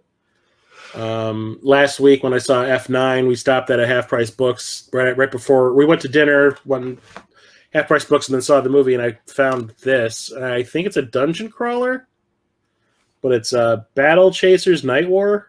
Yeah, and it was like $6. Yeah, man, it's been cheap. Like I got it cheap at either GameStop or EB Games like a year ago, and it was I paid no more than 10 for it. Yeah. And they I was just looking at the back, and I was like, okay. Yeah, like it's been a cheap game at our Walmart too. Even like it's been hitting the deep discounts. It looks really cool though. I think I looked it up when I got it and heard good stuff about it. So one of these days, so I'll check it out. Yeah, eventually I'll want to play it, but yeah, I got that super cheap. But then the one thing showed up in the mail that I totally forgot that I had pre-ordered, and I pre-ordered this when I thought I was getting a fucking PS5.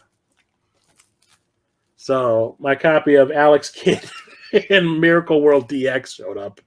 Sweet. And when it did, I was just like, oh yeah, I did pre-order that. Well, you just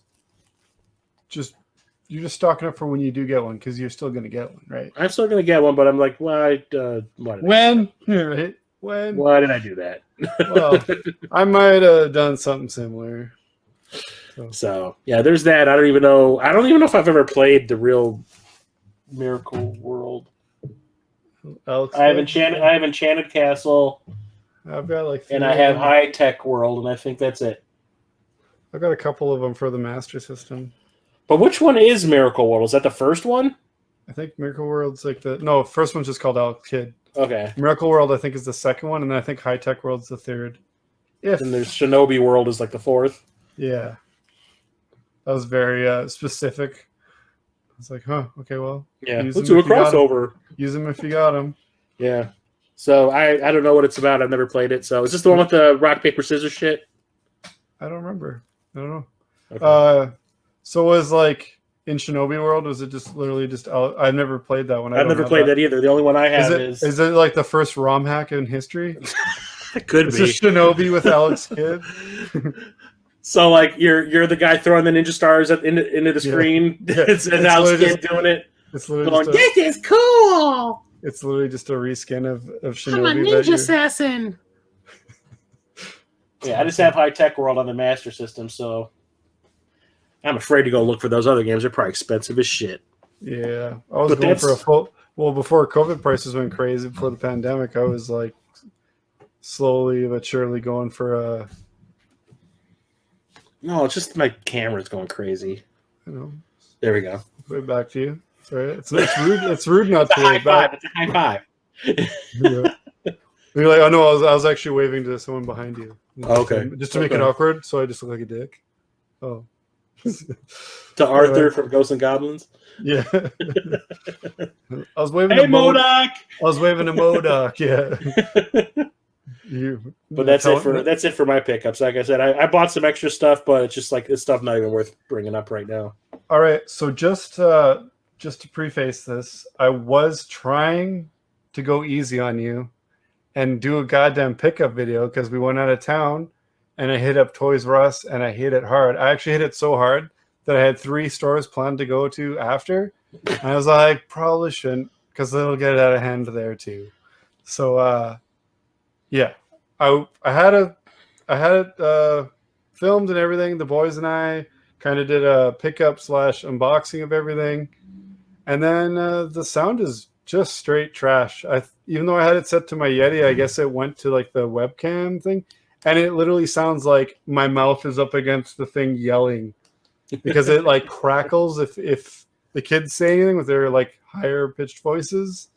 It like crackles the sound. I'm like, I don't know. Yeah, I don't know. Well, I don't know what it did, but I was very bummed because they've been like, Dak, did you get the video ready yet? Can we watch it? And then I was like, yeah, I'm working on it. And then I was like, oh, it's never going to be. Like I said, give it a Godzilla style dub.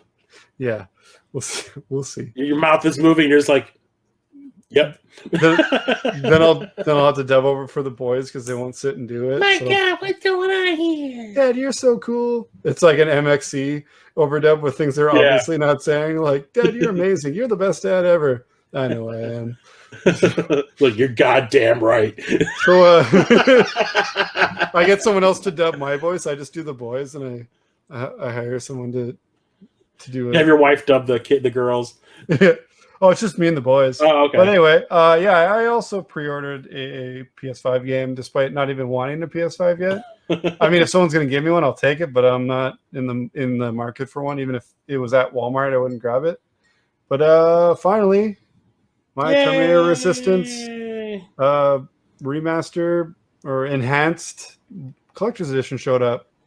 So I was super stoked about that because, especially to talk about it today on the 30th anniversary of Terminator 2. Yay! Super cool. Yeah, obviously comes with the game. I was like, whoa, I didn't know that. No, I thought it was just a box with some gotchas. and as you know, I am a hashtag Steelbook slut. This is easily my favorite Steelbook that I have. Hell yeah! Ugh. The back, I don't know why they zoomed out and it's just sexy. Yeah, it's pretty cool. Inside's pretty cool too. Just looking out over the wasteland, and it came with these like art cards. Cool. That was pretty cool. No, but I had to have this steel. It wasn't that much more than the base game, so I was like, I need that Steelbook. I need that Steelbook. Get that steel. You're gonna get it. It's gonna be on. It's gonna be here. So yeah, happy to get that. The store I was going to go to, which is just right around the corner from Toys R Us, as EB Games. So I should have a bunch of those, but I like kiboshed myself because it's like, yeah, I still want to be married to my wife. You should have saw the look on her eyes when. Well, we'll get to that. I'll just show off the other game I got. It was a super cheap one, but it's like a limited edition. I grabbed the Black Sad.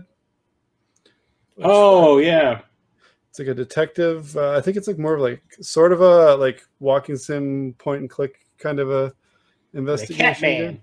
Yeah, my daughter thought it was cool. Yeah, it was just on. It was like, I don't know, $3-5, something like that. And I was like, yeah, well, I was looking for something else. It wasn't there, but I was like, yeah, well, I don't want it to be a wasted trip. Well, actually, that's what I was looking for.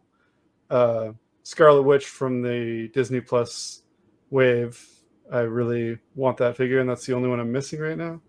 Anyway, we're going to get to the toys, and I'm going to make it quick. So starting off with some good news.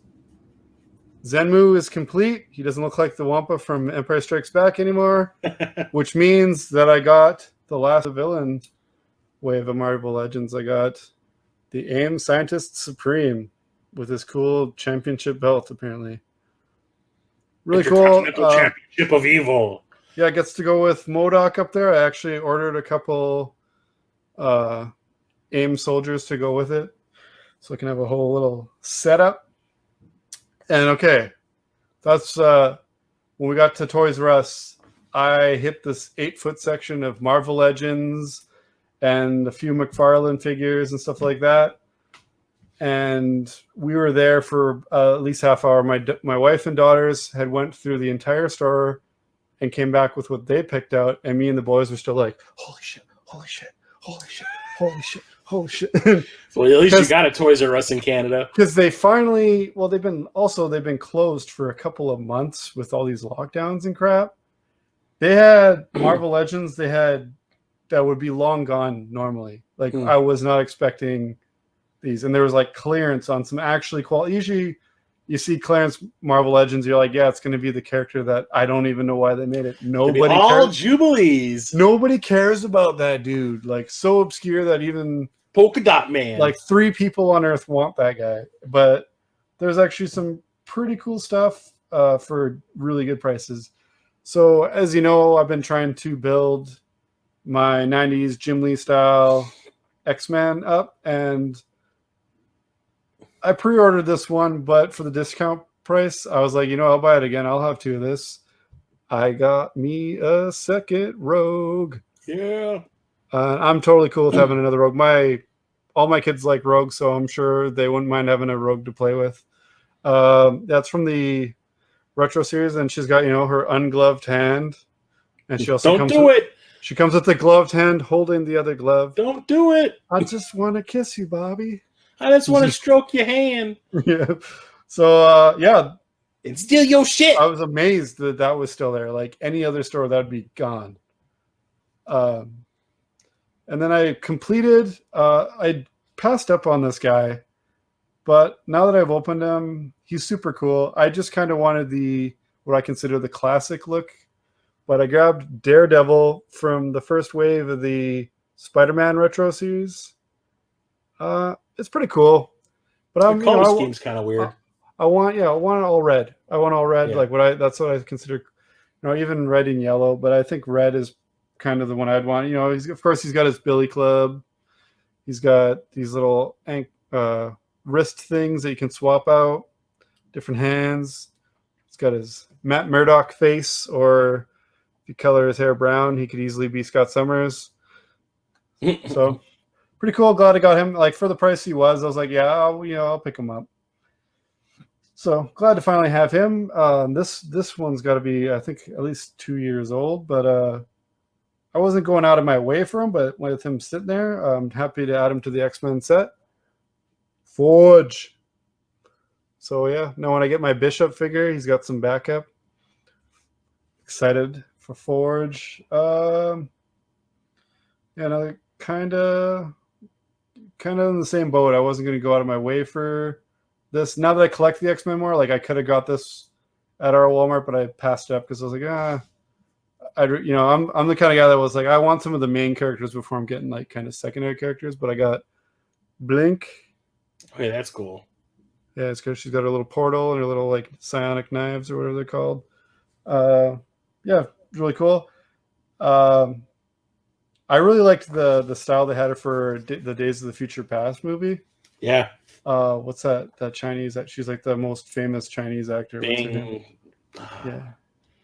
It's like Bing something. I can't remember. Yeah. Anyway, she looks super cool as. Yeah, I like that character. I like the way they realized her power. Yeah. The way that they were like, I wish she was used more back on it and forth, fucking portaling the shit out of that place. Yeah, that was super cool. So it was good to see you, even though it was kind of brief, her represented in the movies. Mm-hmm. I prefer the comic version of characters. I got lucky enough. I found a 2-pack of Ant-Man. Ooh. With the antenna. Yeah, and Stinger, his daughter. Cool. When I first looked, like, I'm not as up on Stinger, but I thought it was Ant-Man and Wasp at first. But I was like, whoa, it's comic version. It's not Wasp. So yeah, it's his daughter though, so that's cool.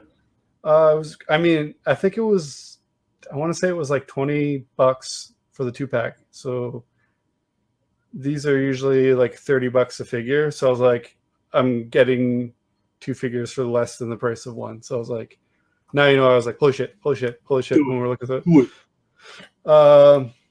So my rule, I don't buy the MCU figures.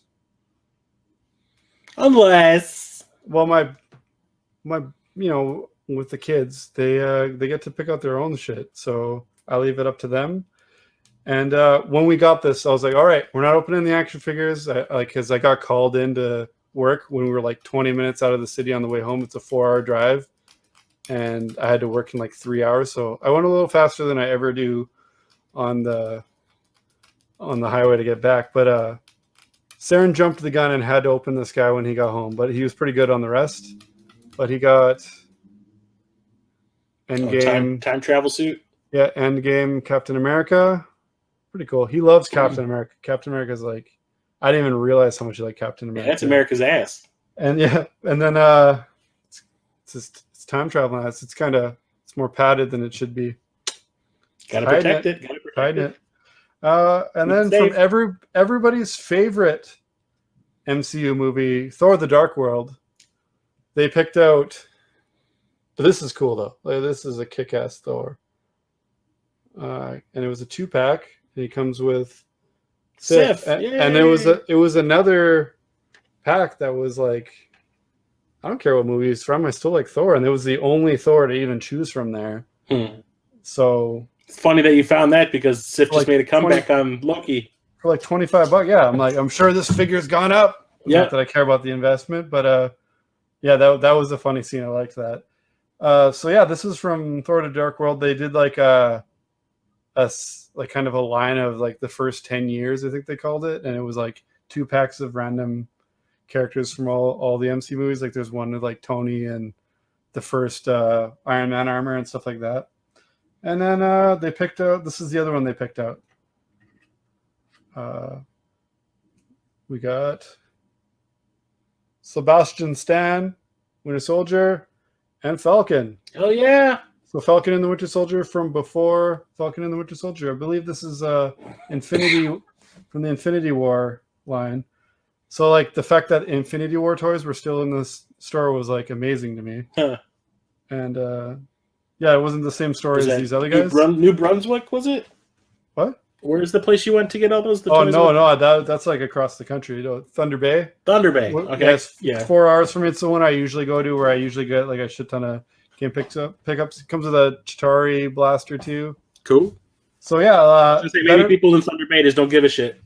Better than the Disney Plus wave, where the Build-A-Figure is Falcon's wings for his Captain America suit. Mm-hmm. Like that's the lamest Build-A-Figure ever.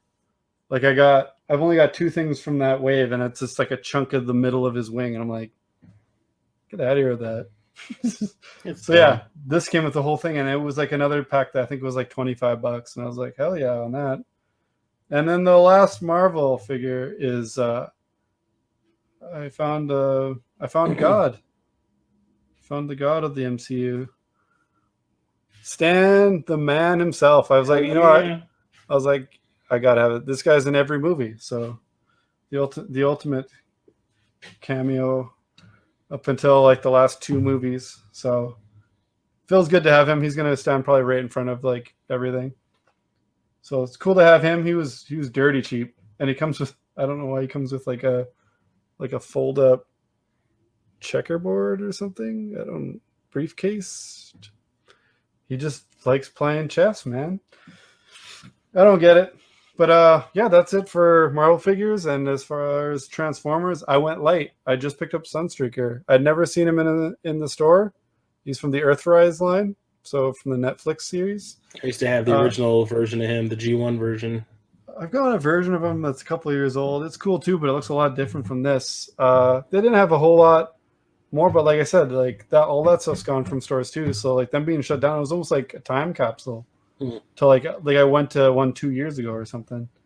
So that was pretty stoked. And then randomly next to they had like the McFarlane like licensed stuff that wasn't DC, and picked up a Mortal Kombat figure that I thought I just missed out on, and I wasn't willing to pay more than retail on because he's not my favorite character, but we got Mr. Johnny Cage. Yay.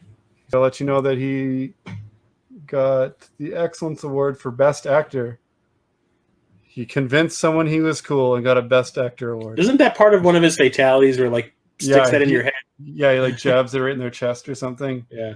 So yeah, like really great detail on. This was like the first of the Mortal Kombat line that I actually saw in store, and it was in that store. But I was like, I'm not buying Johnny Cage first. Like, what if I never find like Scorpion or Sub-Zero or anybody else, and I just got a Johnny Cage? Like, I'll be like, anyone need him? Because I don't need just Johnny Cage on there. So now that I've beefed up the set and I've got more of the characters I really care about, paying retail for him was really good because like he's now I like went to go back and get him.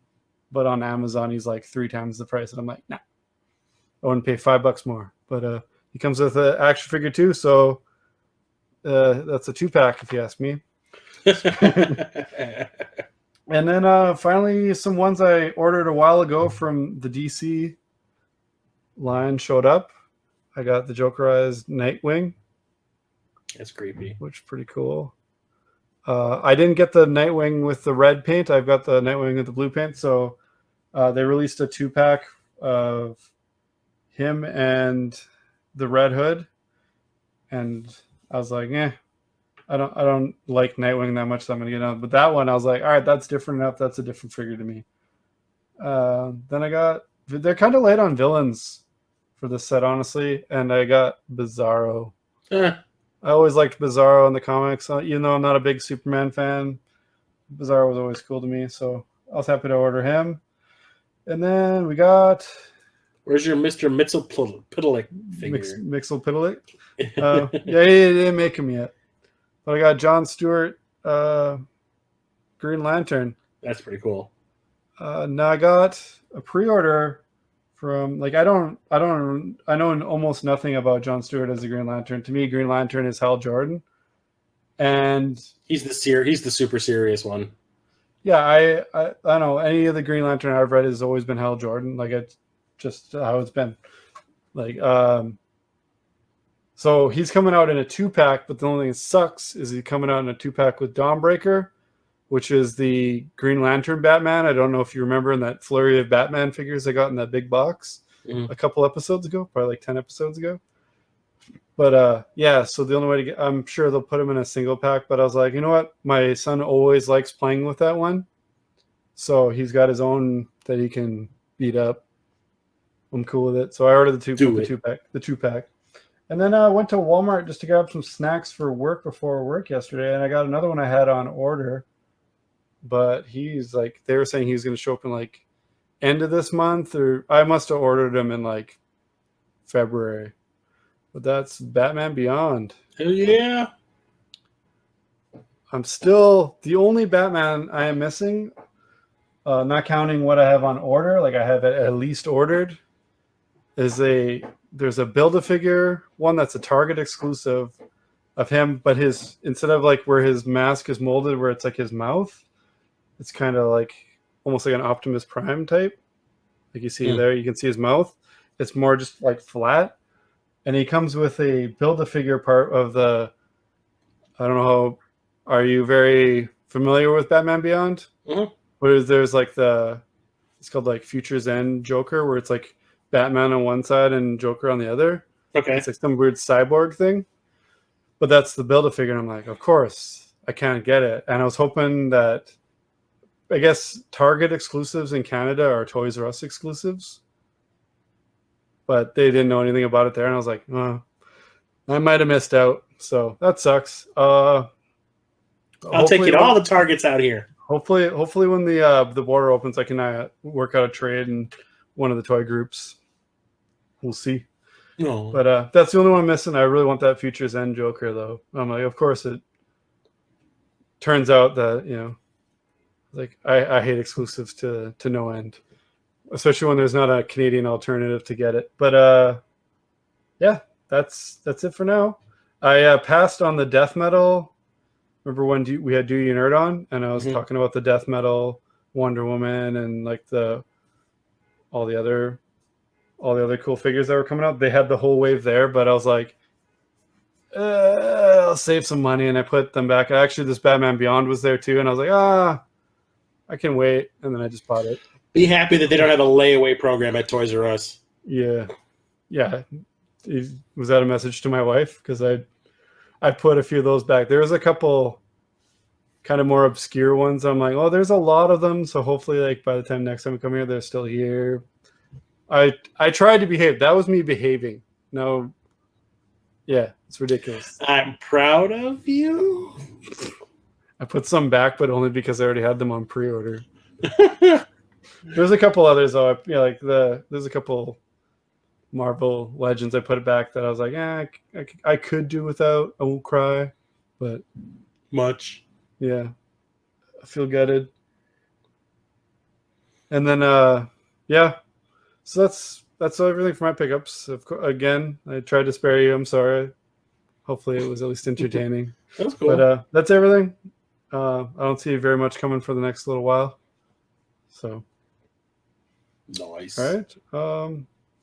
Want to spin that wheel? See what we're going to be playing? Hopefully you can actually play. I can actually play. So, yeah, the last time I got the Hive for the PS1, and the day after the podcast we recorded, the day after we recorded the podcast, I went to play it, and disc one it's a 2-disc set. Disc one didn't even work.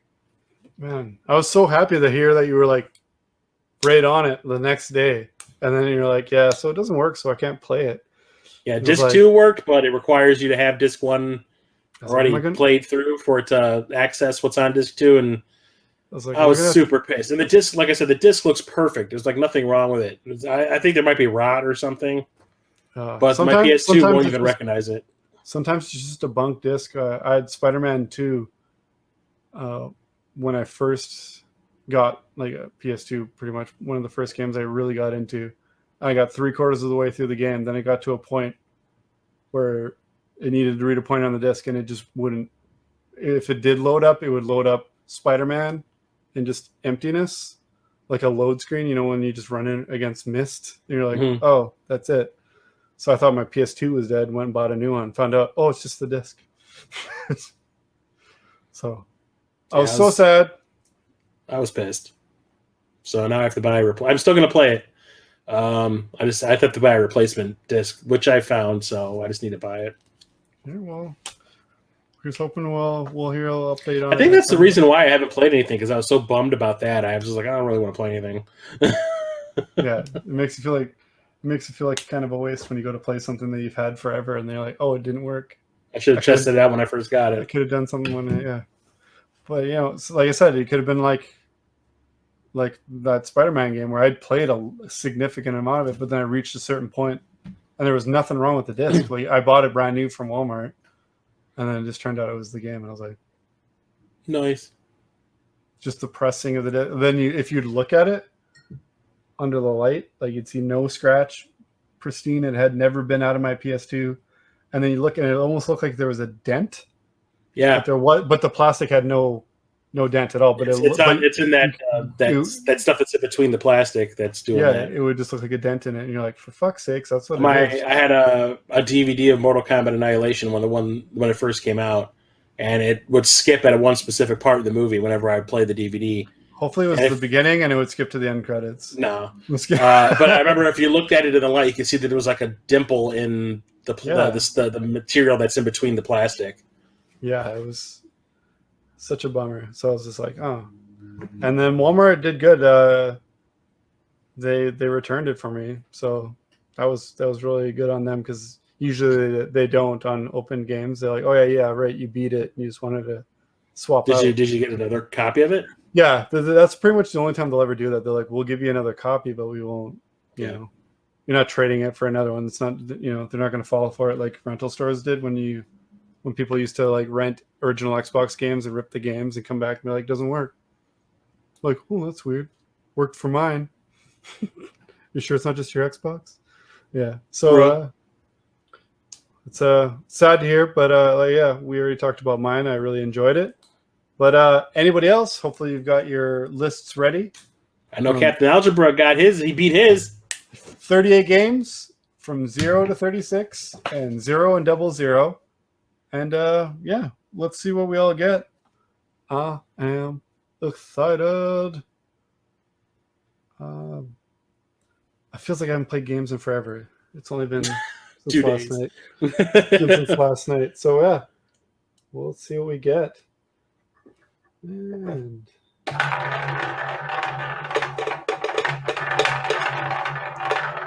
I hope I get games. I'm always hoping that games are what it lands on. It just lands on one in between numbers. I'm like, shit, that means go to work. And we got 5. Ooh. What do you got under 5? I got Sonic Unleashed on the PS3. That's the one with Werewolf Sonic, isn't it? Yep. How do you feel about that? You sound like you were like, why did I put that on there when you were saying it? I think it was. I quickly threw it on there last time because I think we got 5 like two podcasts ago. I believe so. I was gonna say I thought it was like 4 or 5. Backlog Roulette. What do I got here? Ooh, the Red Star. Ooh. That game is fucking awesome. Okay, excited. Yeah, well, that's why it's on the list. I've made about halfway through that. It's fucking amazing. So, not Silent Hill again. 26 is Silent Hill, but that's what Captain Algebra got last episode. Yeah. I was like jealous. I was like, man, I'm just gonna end up playing it. First time he ever played it, he got the good ending. Yeah.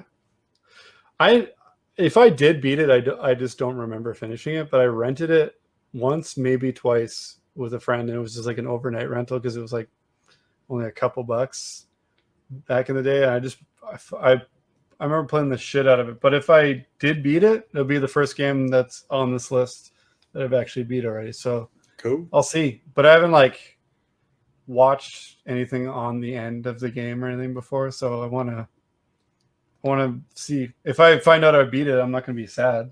It's not going to be a waste of time because I want to rip through all of them. Do it. If I don't get it soon, I'm just going to end up.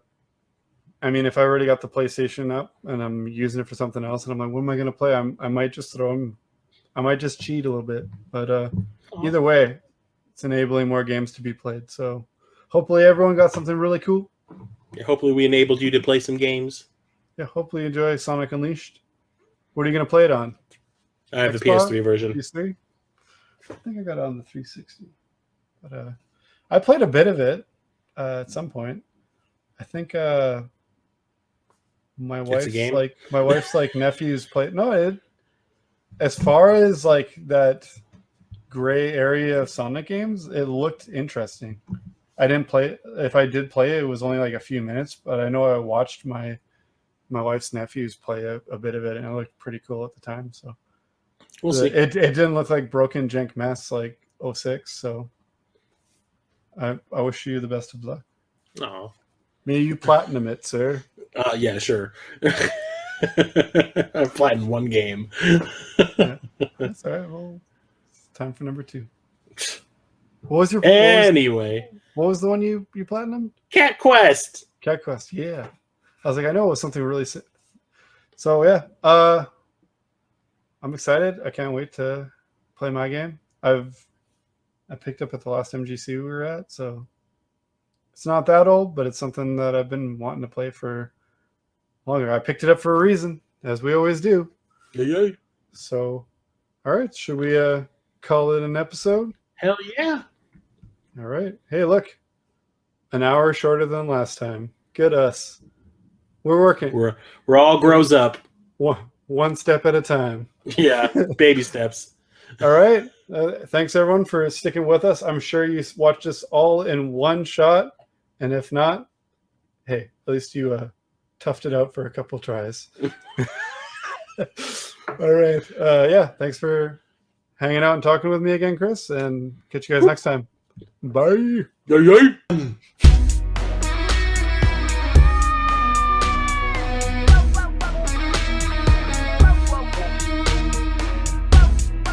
Hasta la vista, baby.